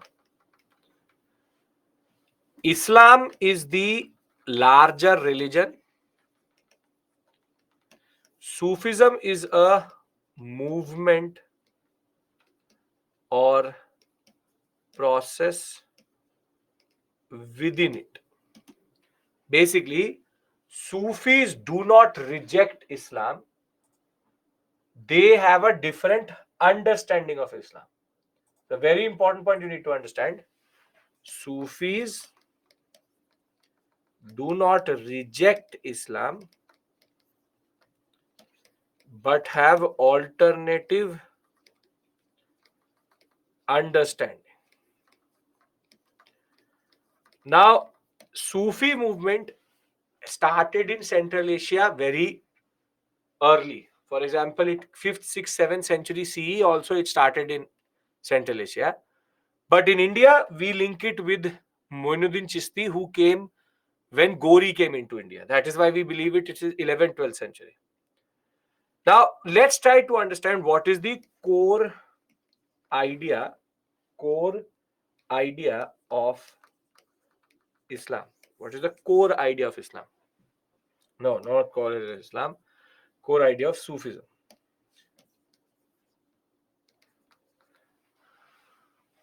Now, see, in Islam, you have access to God. You have access to God. So, I am an individual. I want to seek the blessings of God. So, you would have to go to a mosque. You would have to go to a mosque, a qazi, a maulvi, a ulema, or Muslim scholar. They will tell you how to seek Allah or God. These are called religious intermediaries. Intermediaries. Maulana, whatever you want to call it, does not matter. Maulana. And very simply, it is through them you can seek God. Correct, incorrect? This is how the religion works. Without them, you cannot seek God, and you have to go to an institutionalized religious setup to seek God. They may ask you for certain rituals, donations, activities, and they again take you to God.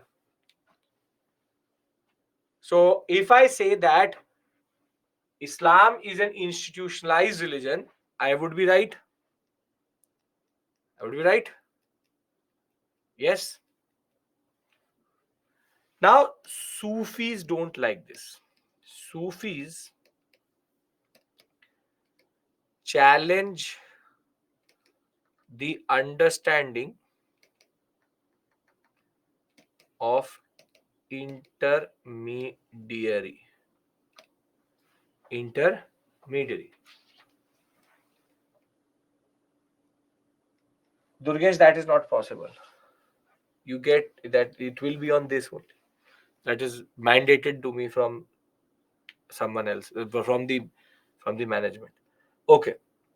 Challenge the understanding of intermediaries.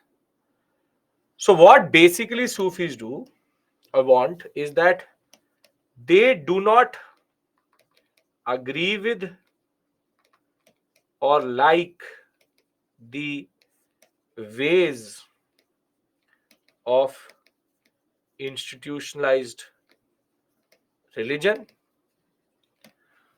So what Sufis provide you is an alternative path. Have we seen previously alternative paths in Indian history?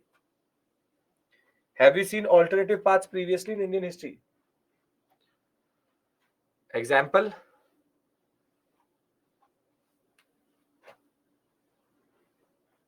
Examples. Buddhism, very good. Jainism, Sikhism are alternative paths, but they are separate religions. This is not separate religion. This is within the religion, but an alternative path. This I will teach you when I'll teach you 6 schools of philosophy. You will understand that within the religion itself, you can have alternative path. So you have institutionalized Islam, and therefore Sufis don't like the way the Qazis, Maulvis control everything, their interpretation, their 100% control over society, their way they don't like. Now, till this point everybody is with me? They do not agree with or after. They don't agree with the institution and do not agree with how the Maulvis and Ulemas do. Till this point, does this slide make sense? Make sense? Okay, now tell me. In Hindi, a way of doing something, what do you call it? What is the word for it? How do you do something?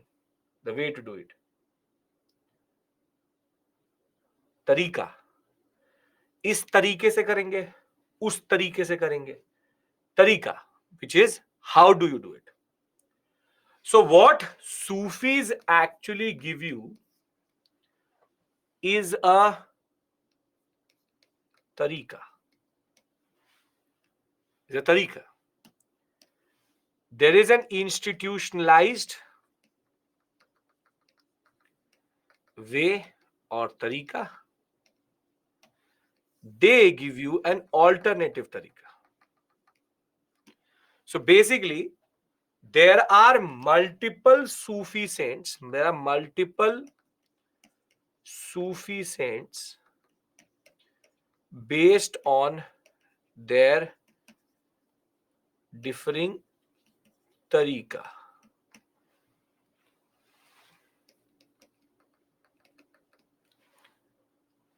Which means that Some Sufis argue that song is the way to seek God.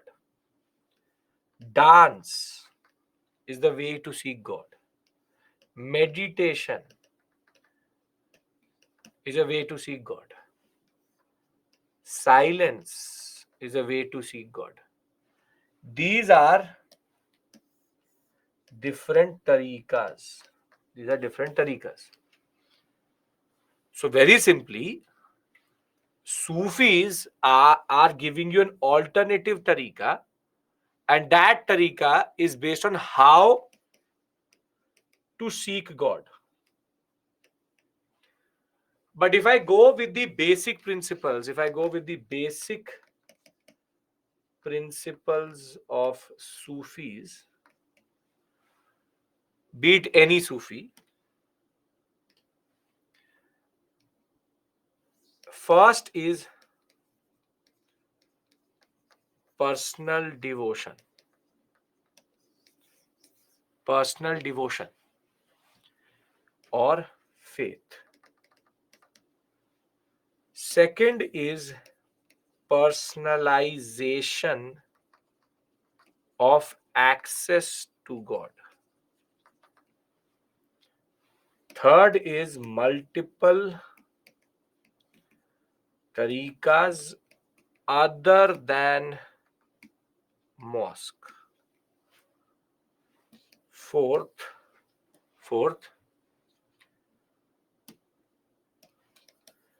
rituals and practices which everyone can do. Fifth, open to all religions and everyone. What do I mean by these two? This is called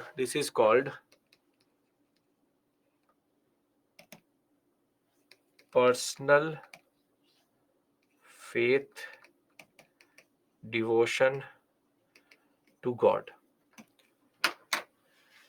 See, first things first is the fact that you have personal devotion or faith and personalization of access, which means that I am connected to God despite the institution. Meaning, if I want to talk to God, I don't need to go to the mosque. I can talk to him right now or her right now, which is that my faith is personal. My faith and devotion is so big that it leads to sometimes complete surrender to God, love for God, and a certain type of what we call as addiction to the love of God. That I love God so much that I do not need the way to go to the mosque. I have personalized my devotion. I have personal access to God. I don't need to go to the Maulvi, the ulama or the Maulana to connect me with God. I am connected to God through my own means. I'm addicted to the feeling of love of God. I know that God loves me, so I love God.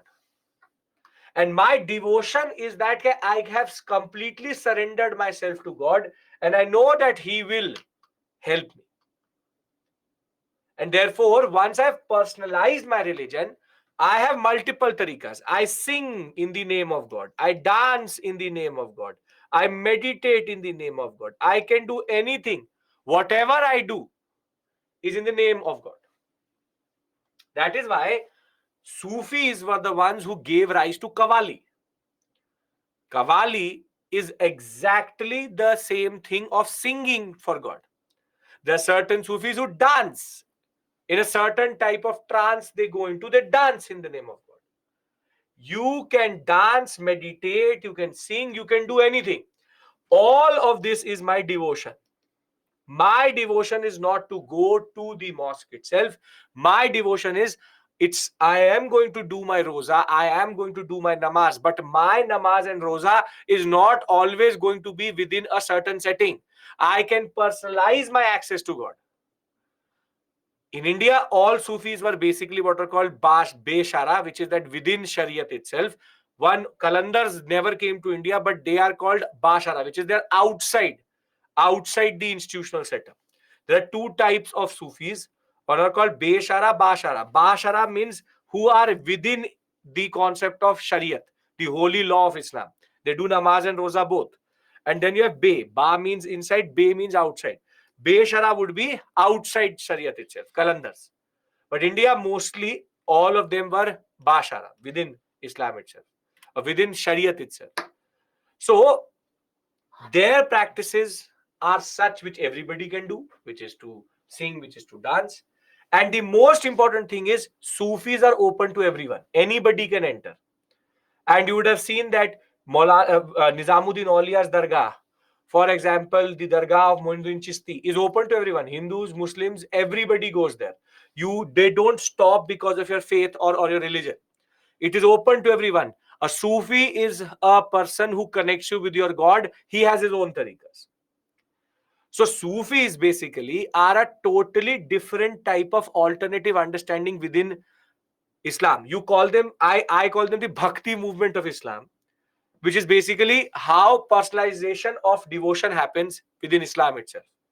Wherein Sufis have different tariqas, they challenge the institutional setup, and therefore their concept is, the word is personal devotion. Devotion does not be or does not need to be within an institutional setup. Are these 5 points making sense? Are these 5 points making sense? Yes? Okay. Now there are further terminologies. Let me read this much out for you. Islam propagated strict monoism and submission to one God. In the 8th and 19th century, there were religious scholars who were developing different aspects of Sharia and theology of Islam. While the religion of Islam gradually became more and more complex, Sufis provided it with additional dimensions that favored more personal devotion to God. Sufis often rejected the elaborate rituals and codes of behavior demanded by Muslim religious scholars. They sought a union with God, much as a lover seeks his beloved with the disregard for the world. Like the saint poets, the Sufis too composed poems expressing their feeling, and a rich literature and prose and anecdotes and fables were developed around them.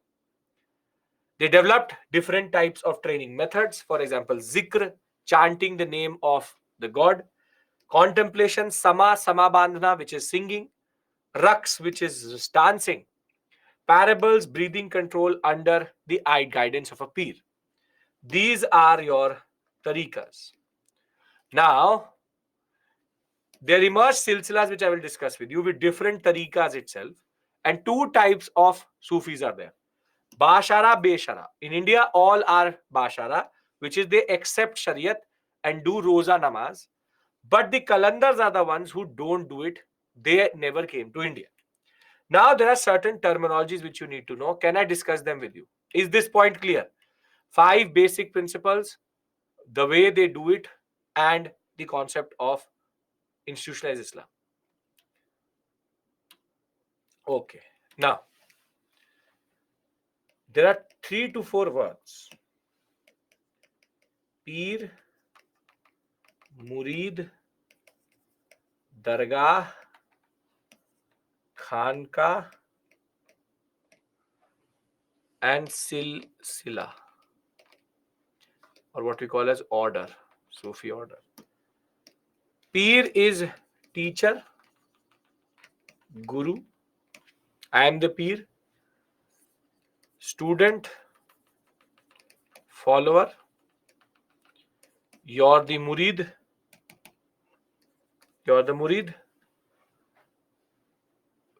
Now, please pay attention. Peer, murid, anybody has any issue? Peer Murid, the words are standard. Guru Shishya, Peer Murid. Anybody? Peer Murid. No issue. Now,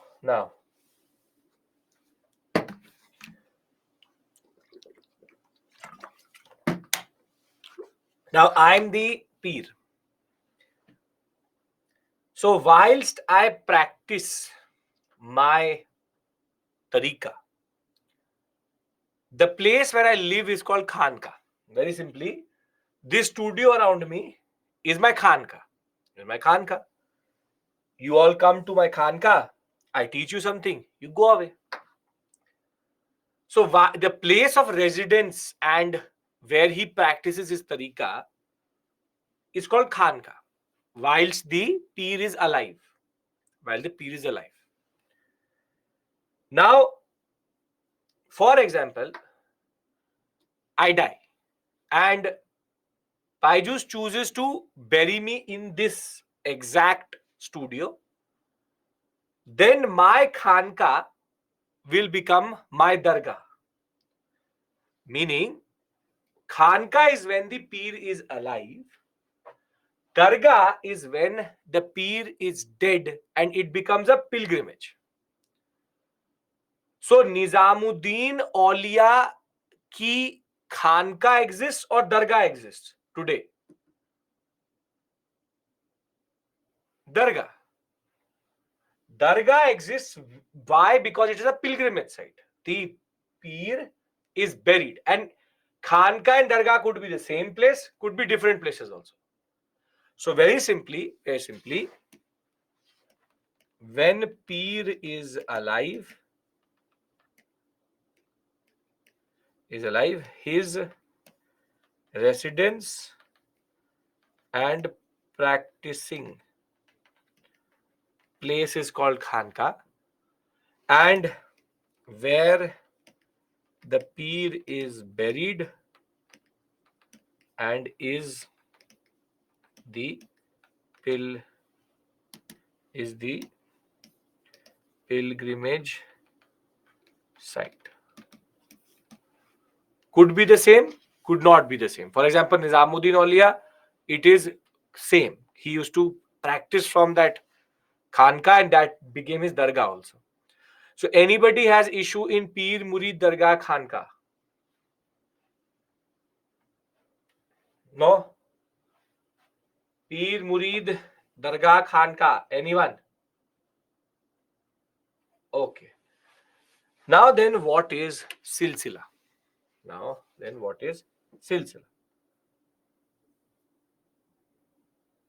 Very good, Ankit. Yes, that happens. Now, you have, for example, I am the peer. I'm the peer. And my tariqa was singing.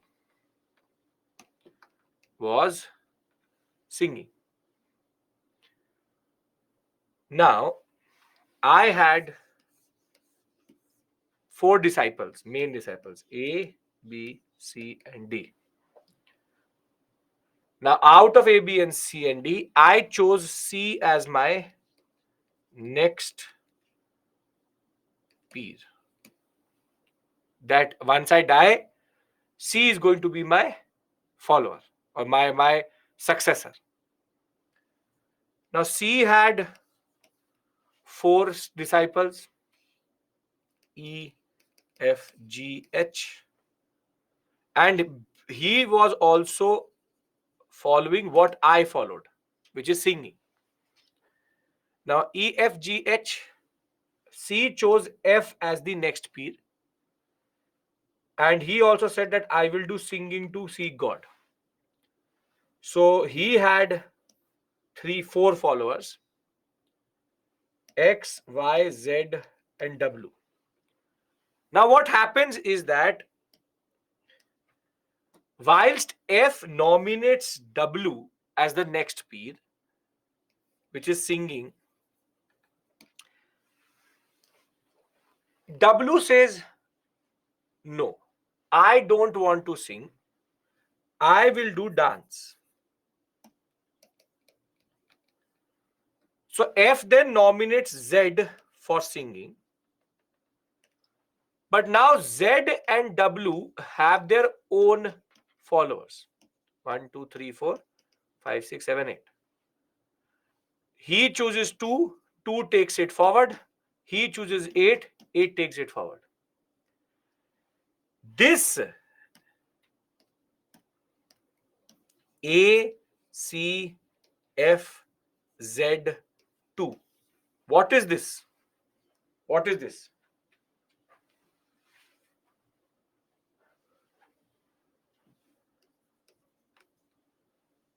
This is called a silsila or an order, Sufi order. This is called the Abhishek order or Abhishek silsila because it was starting by Abhishek. C took it forward, F took it forward, Z took it forward. However, W and 8 are a different silsila because they changed the tariqa. Till the original tariqa is followed, they are part of one silsila. This is called genealogy. For example, Moinuddin Chishti, you have Kutubuddin Baghdiyar Kaki, Baba Farid, Nizamuddin Aulia, Nasruddin Chirag Dilli. They're all called Chishti Sufis. Why? Because they're named after their main guru, which is Chishti, Moinuddin Chishti. For example, Chistis later branched out. Somebody changed their method. So he is not called Chishti Sufi, he's called something else, the Sufi who started it. Silsilas are nothing but Sufi orders. Pir Murid, Pir Murid, Pir Murid, taking a certain tariqa forward. Silsila is like a folder. All Sufis who follow the original Sufi are part of one silsila. The one who changes it becomes a offshoot of it. Makes sense? Makes sense?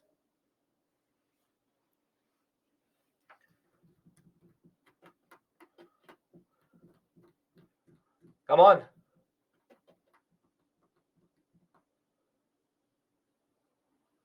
What happens to the person who is not chosen as the peer? I don't care. Is this making sense? They go and they follow the peer then. B, C, D will follow C then. E, G, F will follow F, but that is of no purpose to you. So, can I successfully argue or say that these 4 things, 5 words are totally clear? Totally clear. Come on, I need everybody's assertion.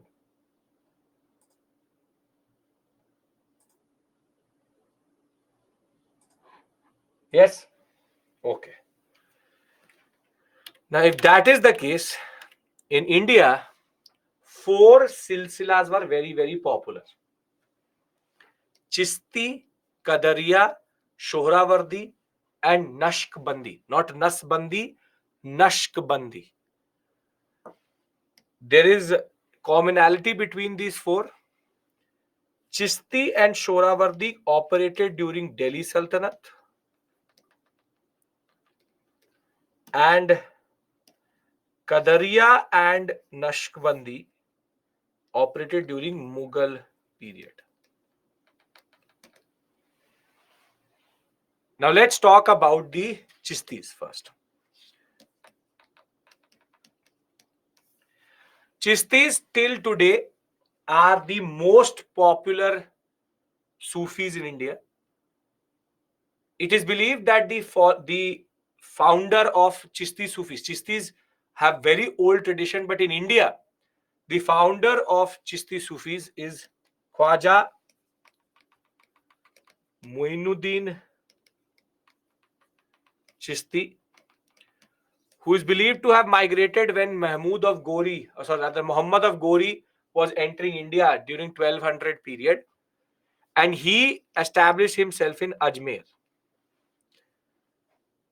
Chisti Sufis have 3 very important features: helping the poor is their tariqa. Their concept is that if you help the poor, you're helping yourself and you're helping the God. They are also linked to singing. There can be multiple tariqas. They're also linked to singing, kawali. And the most important feature, never accept employment from the state.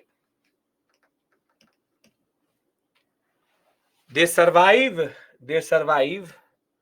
through grants and donations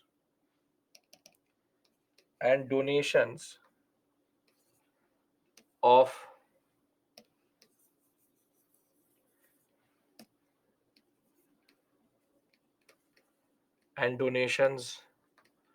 people, but they will never ever go and associate themselves with the state.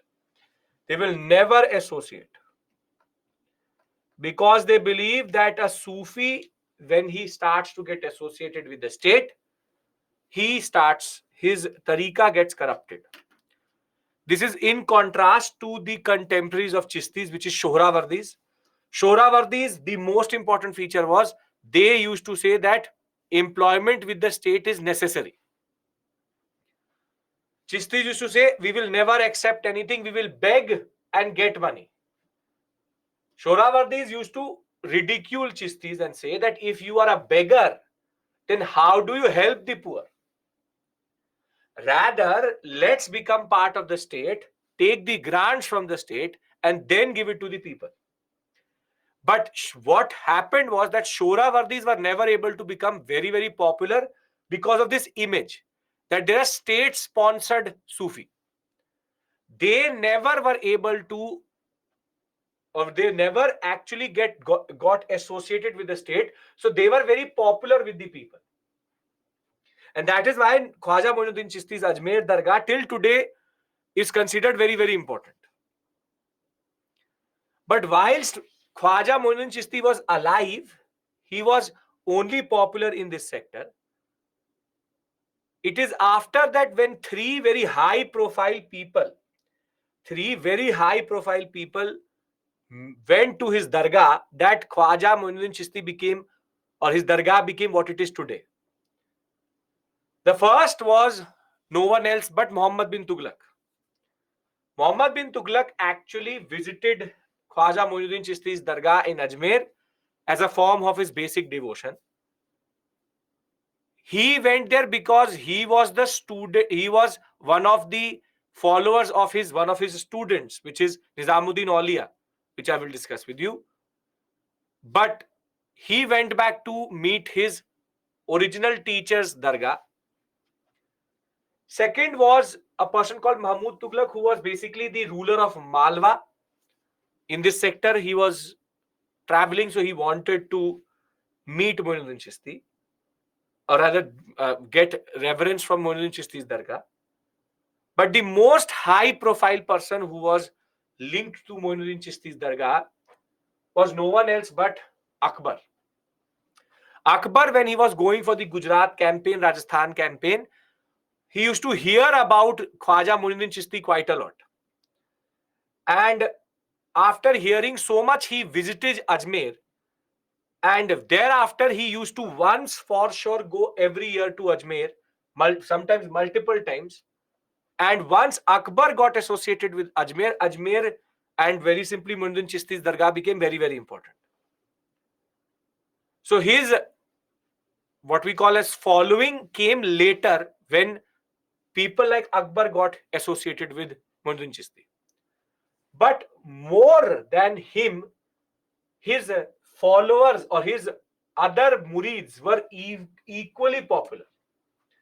Because whilst Khwaja Moinuddin Chisti used to operate in Ajmer, his student Kutubuddin Bakhtiyar Kaki, he operated in Delhi.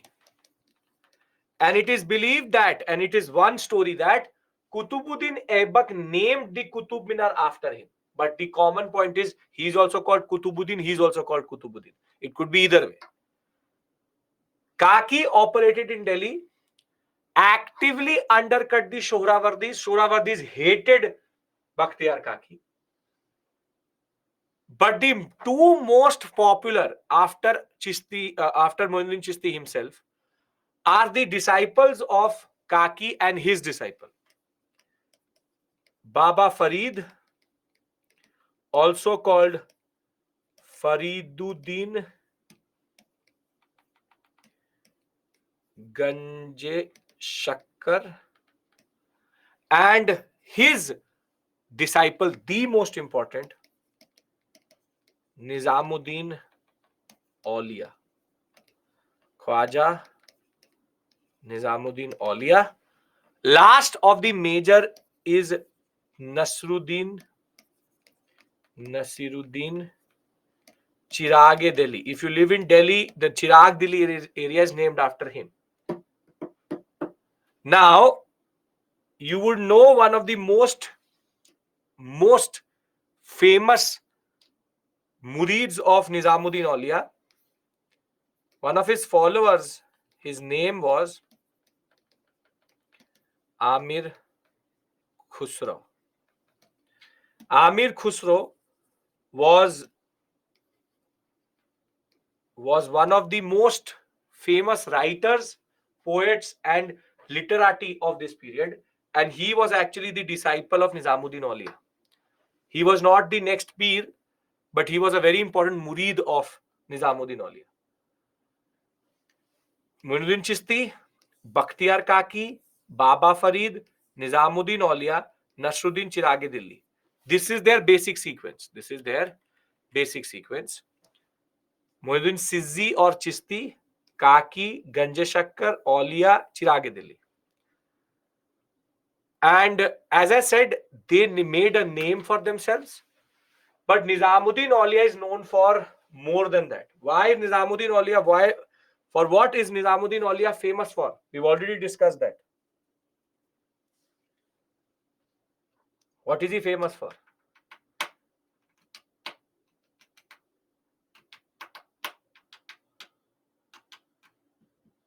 What is he famous for? Not killed by Jahangir. Yes, Gyasuddin Tughlaq, the curse of Nizamuddin Aulia. See, a lot of your writing Alia. He's not Alia, it's Aulia. Not Alia Bhatt wala Alia, Aulia. Aulia. Nizamuddin Aulia. So, very simply, remember this. Nizamuddin Aulia is known to have had a straightforward fight with Gyasuddin Tughlaq. Helping the poor, singing, never accepting employment. The most important feature, Chishti, Kaki, Farid, Uddin Ganje Shakkar, Aulia and Nasruddin Chirag Delhi, the most important. Till this point, everybody is with me. I'll just repeat this out of the PPT and then we'll talk about Shohrawardis. Yes? Okay. Now you see, I've given you these very big sentences because you have to write a mains answer from this area. So I've made sure that you don't have to go anywhere. Sufism you will not find in any book in a good way.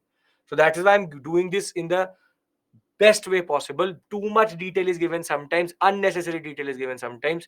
We'll do it in the most compact way and your work will be done. Chishti Sufis, established by Khwaja Muinuddin Chishti, migrated when Gori was entering India, argued that the highest form of devotion to God is to redress the misery of the distress, helping the poor and hungry. The earliest textual reference we find in 14th century, but he was still there. It is evident that he was known because of himself also, but also his followers and the royal visitors to his dargah. Now, Muhammad bin Tughlaq was the first sultan to visit his shrine, and thereafter Gyasuddin Khalji of Malwa visited. Mahmud Tughlaq also came, but he's a later ruler of the Malwa sector. Gyasuddin Khalji is the first one from the Malwa sector. So 1, 2. Since the shrine was on the route to Gujarat in 16th century, when Akbar was traveling this sector, he heard a lot of pilgrims talking about Khwaja Muinuddin Chishti, and thereafter he started to visit the Dargah. He went there 14 times, sometimes 2 to 3 times a year, and every time he went there with a lot of gifts. He maintained this tradition to go to Khwaja Muinuddin Chishti's Dargah till 1580, and very, very well documented each of these trips are, and that is why we know why Muinuddin Chishti was important. The one who established, the one Gyasuddin Khalji of Malwa, Muhammad bin Tughlaq, and Akbar. Mahmud Tughlaq later period, but we don't talk about him because that is basically Malwa's second ruler. We don't talk about him. Gyasuddin Khalji. The way Chishti influence reached Delhi was Kutubuddin Bakhtiar Kaki, who settled in the area of Delhi. He was a murid or a follower of Chishti, was in the Afghanistan sector, but moved towards the Delhi sector. His presence threatened the Shohrawardis, and the Shohrawardis tried to do everything and actually influenced, did everything as a lobbying concept to Iltutmish, said everything that they are this, they are that, but Iltutmish did not remove the Chistis from Delhi itself. Thereafter, after Kaki, you have Fariduddin Ganj Shakkar, who is very important in operating from Hansi, and Punjab, Haryana, he was very, very important. But the most important in the Delhi sector is Nizamuddin Aulia because of his basic conflict with Ghiyasuddin Tughlaq and how he operated. He had conflicting relationship with not just Ghiyasuddin Tughlaq, he also had a conflicting relationship with Mubarak Khilji, and he very seriously maintained a strict policy of not involving himself in various groups or any factions in the Delhi court itself. Thus, he earned the respect of the masses by not associating with the state. The last of the major Chistis are nothing but the Nasruddin Chirag Dehlvi or Delhi, and he played a very important role in the Delhi sector. Thereafter, if you remember, Muhammad bin Tughlaq is going to shift the capital to Daulatabad. So the Chistis will travel to the Deccan sector, and the one who took it to the Deccan sector is Bahuddin Garib. Between 14th to 16th century, Chisti Sufis migrated to Gulbarg, and one thing was that the ones who actually went to the south gave up the practice of not taking anything from the ruling establishment. In order to survive, they took grants and patronage from the state. And the most popular Chisti in the Deccan is Muhammad Banda Nawaz. You would have heard about his Banda Nawaz till today. Out of all the Sufis in the Deccan, he's the most popular. So here you have to remember. The 5 names: Chisti, Kaki, Baba Farid, Aulia, and Chirag Delvi, and Banda Nawaz. I have already told you the 3 major features and how they operated.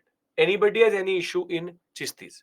All descriptive. You can just get standard questions of match the following, or talking about their process of how they rule, or how they basically not rule, how they operate. That is it. Now, what did the Chistis believe in? They believed in humility, life, selfless devotion, renunciation of the worldly possessions, and a spiritual life. Bond with God and individual soul is important. Tolerance, irrespective of religious belief. Simple language and refusal to accept any grants for maintenance from the sultans. Very important. This is the very, very, very important. Can I talk about Shohrawardis? Can I talk about Shohrawardi? Yes. Okay, very good. Now, when we talk about the Shohrawardis are the exact opposite of Chistis.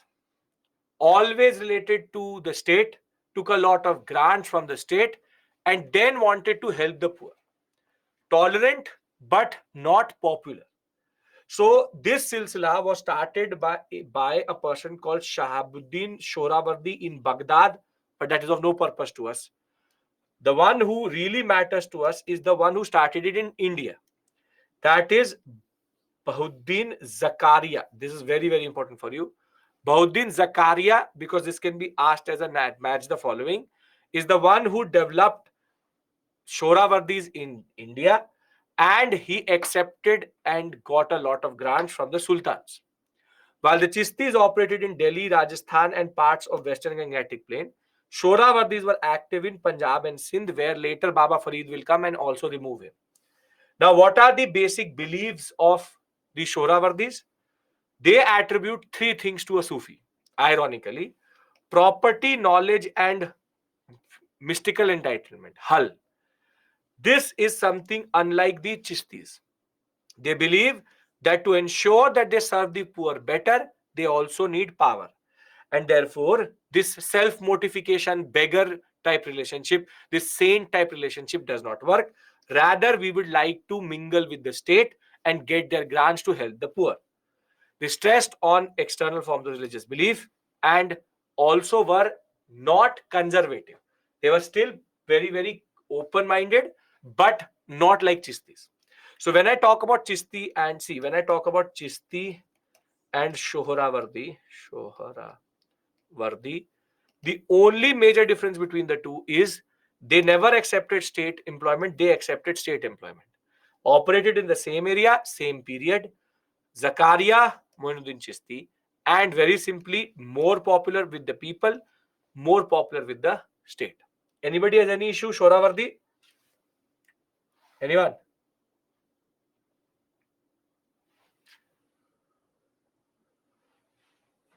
I'll write it down, different similarity and everything. I will let me do all the Sufis silsilas. Everybody, come on! Last 10 minutes, we will finish this topic. Can I get your assertion that no issues? Because if you'll ever try to do it from the book, you will realize it is too much detail. Okay. Okay. Now come the Nashkbandi or Nashbandiya silsila. Who started it in India? Khwaja Bahuddin Nashbandi. Very easy, never will be asked in the examination because the name itself has the silsila name. But the most important person who was actually very, very influential is a person called Sheikh Ahmad Sarhindi. And the problem with Nashbandi is that they are conservative Sufis in the way that they say that Shariat and all forms of innovations which were done in Islam are wrong. They want to go to the purest form of Islam and all un-Islamic practices should be removed. They used to say that singing, dancing is not something which should be followed. While Baba Farid used to ridicule the Nashbandis later quite a lot.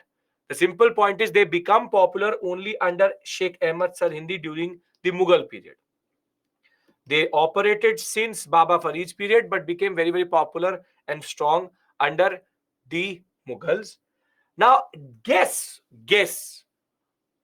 who was one of the most important disciples of Sheikh Ahmad Sarhindi? Guess. Does not like song, does not like dance, does not like un-Islamic practices. Aurangzeb. Aurangzeb was actually influenced by Naqshbandi. This is the power of a teacher. This is why people say surround yourself with people who are good and like-minded. Aurangzeb surrounded himself with Sheikh Ahmad Sarhindi, and he taught him that all innovations, interpretations are wrong. Everything needs to go back to the old system. Everything is un-Islamic practice. Now you understand why his religious policy was based on this Islamic notion. And contrast this with the Qadariya. The chief disciple of the Qadri order was Dara Shikoh. And the Qadri order, which operated in the Punjab sector and was spreading through Abdul Qadir, but the most popular was Mian Mir. he had disciples such as Jahanara and Darashiko. And when you will look at his understanding or Kadariya order's understanding, you will realize why Darashiko wanted to know about the Vedas, the Upanishads, the Gita. Why? Because Kadris argue in unity of existence and unity of God, arguing that all gods are the same. Wahadat al-Wujud, that all gods are the same and everybody is the child of God. Therefore, religious distinctions are superficial. They dismissed orthodox elements and argued that the one who believes that there is division in division amongst people is the real kafir, is the real infidel. The one who believes that there is division amongst people is the real infidel. And now you see how Jahanara, or for example, Darashiko, was of just the opposite orientation of his brother. This is the power of good teachers and good people around you. One brother, both sons of Shah Jahan, one brother went into the influence of Sheikh Ahmad Sarhindi and he became one of the worst. And one brother went into, or one son went into the influence of Qadri Silsila, and he is considered one of the most tolerant, syncretic, and the one who took so much interest in Hinduistic traditions. This is the power of teachers. And Qadri, in that sense, was one of the most progressive in the Indian subcontinent. Thereafter, Qadri and the Naqshbandi, there were further orders, but they were offshoots. In India, you have Firdausi Kubarviya, which originated out of the Shoravardis, and the Satariya, which came out of the Qadri order. However, it is only Firdausi and Satariya which became significant. Firdausi used to operate in Bihar, Bengal, and Satariya used to operate in the areas of eastern Uttar Pradesh. Just to give you a basic understanding, when we talk about Sufis in India, we have Chisti, Shohrawardi, Naqshbandi, and Qadri. Out of Shohrawardi comes Firdausiya, and out of Qadri comes Satariya. And the Chisti Sufis, most popular, never took employment with state. Shohrawardi took employment with state. Naqshbandi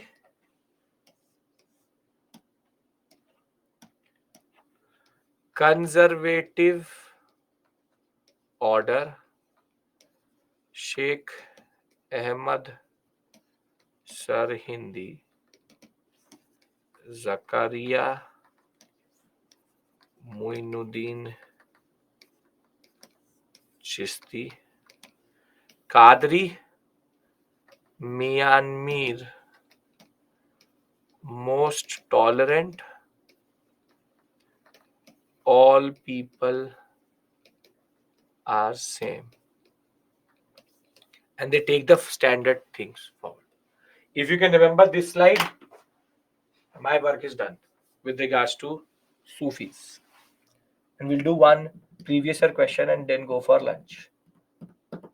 Disciples, I'm not writing here. I'm not going to clutter it that much. You can put in the effort. Everyone, come on. Can I successfully now say that Sufism is over?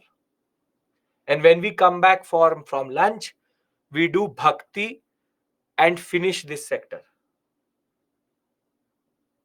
Zakaria is the founder of Shohrawardi. Muinuddin Chisti is the founder of Chisti Sufi. Never take employment. Muinuddin Chisti. Bakhtiyar Kaki, Fariduddin Ganje Shakkar, Aulia, Chirage Delvi. That's it. Nashbandi, conservative order. Mehmet Sir Hindi, Aurangzeb, everything which is an innovation in Islam is un-Islamic. All un-Islamic practices should be gone away. Do you understand revivalist and reformist? Do you understand? Mian Mir is the most important personality in Qadri. Do you understand revivalist and reformist? You do. Nashbandi is a revivalist or a reformist?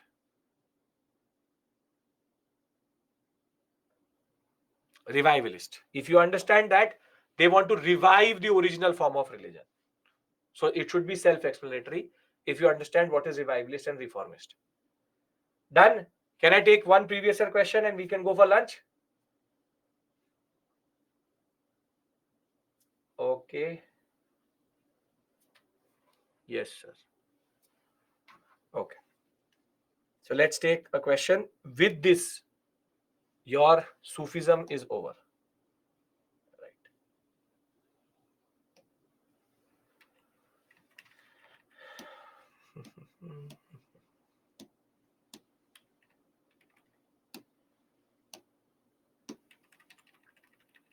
Okay. We had done this is done. This is done. This is done. Okay, I've all loved this question. Come on. Everybody is going to answer. With reference to Mughal India, what is our differences between Jagirdars and Zamindars? Jagirdar were holder or land assignments. Jagirdars were holders or line assignments in lieu of judicial and police duties, whereas Zamindars were holders of revenue rights without obligation to perform any duty other than revenue collection. Land assignments to Jagirdars were hereditary, and revenue rights or Zamindars were not hereditary. Which of these statements is are correct? I give you 2 minutes to. I'll give you enough time. I give you 1 minute to read it, and you tell me which of the statements is are correct.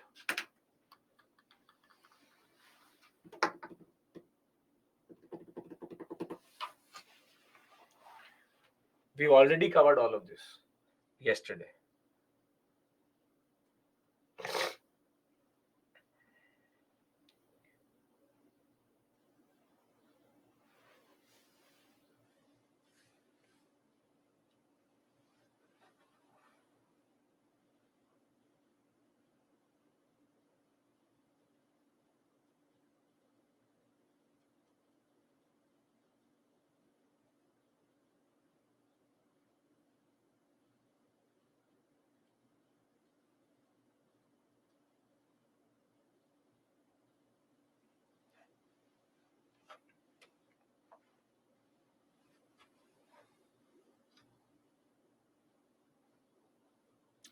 Your test answer, Vinci, you send it to 35, 42, 16. I knew it. One only, everybody will see it as correct. Okay, but 35% of you are totally correct. Vinci, you send it to islive@byju's.com. IASlive@byju's.com. Okay, let's get the obvious one out of the way. Jagirdars get Jagirs as hereditary. Do they get Jagirs are hereditary? Incorrect. Zamindars have hereditary rights because basically they are owners of the land and their sons are going to get it. Jagirdari is non-hereditary. This was the easiest one. But the more difficult one, for which you all got confused, is Jagirdars were holders of land assignments in lieu of judicial police duties. Zamindars are holders of land revenue without obligation to perform any other duty than revenue collection. Tell me one thing. The judicial officer of medieval and ancient India, medieval and Delhi Sultanate and Mughal India, what is he called?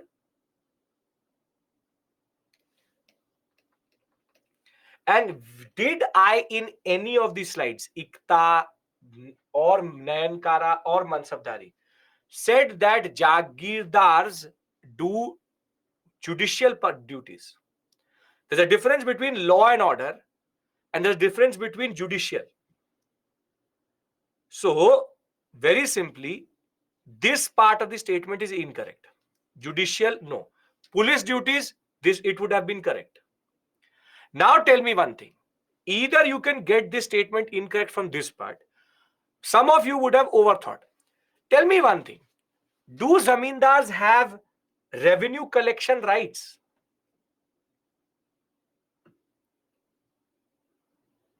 Who collects revenue?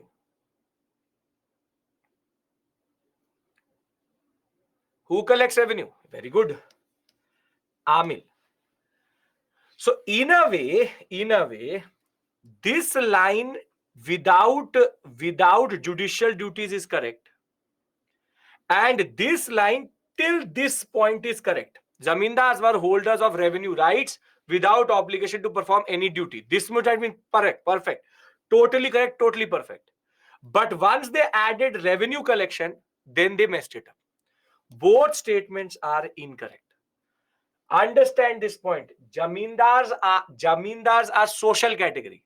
They have revenue rights, which is that they can collect revenue from Malguzars or Muzrain or from the Halis or from the tenants. But they don't have revenue collection rights. They have revenue rights, revenue collection rights are not there. Zameen Ikta or Jagirdari or Mansabdari or Nayankara. Judicial functions are never given to officers because there's a different judicial officer itself. And as always, Ikta and Mansabdari are non-hereditary.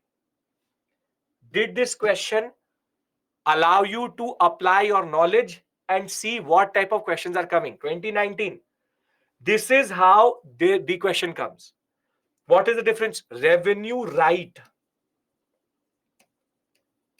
and revenue collection are two different things. You have the right to write the paper. You have the right to write the paper. But do you have the right to collect everyone else's paper? No. I can collect my own sheets. I can collect revenue from my malguzars, my tenants. I can't go and collect revenue from a zamindar, which is next to me. Revenue collection is an administrative responsibility. Revenue rights is an economic right. This is an economic right which you get by virtue of being a zamindar. This is an administrative responsibility. Get my point? Getting my point? How these two are very different to each other. This is how UPSC plays with words. This is how UPSC plays with words. It plays with words. It plays with how you understand something. They try to confuse. This is what this question is done. So the people who answered one only, do you understand your mistake now? And will you read closely now and not start presuming things? If yes, then we take a break. You understand your mistake? Anybody wants to contest something? Separate issue altogether. Okay. So I will see you at, because I've taken your time, I will see you at 2:10. We'll start at 2:10 and we will go on till 5 o'clock. So I'll see you at 2:10. Thank you. Take care. Bye-bye. Have a good lunch. We do bhakti and then we enter art and culture, architecture.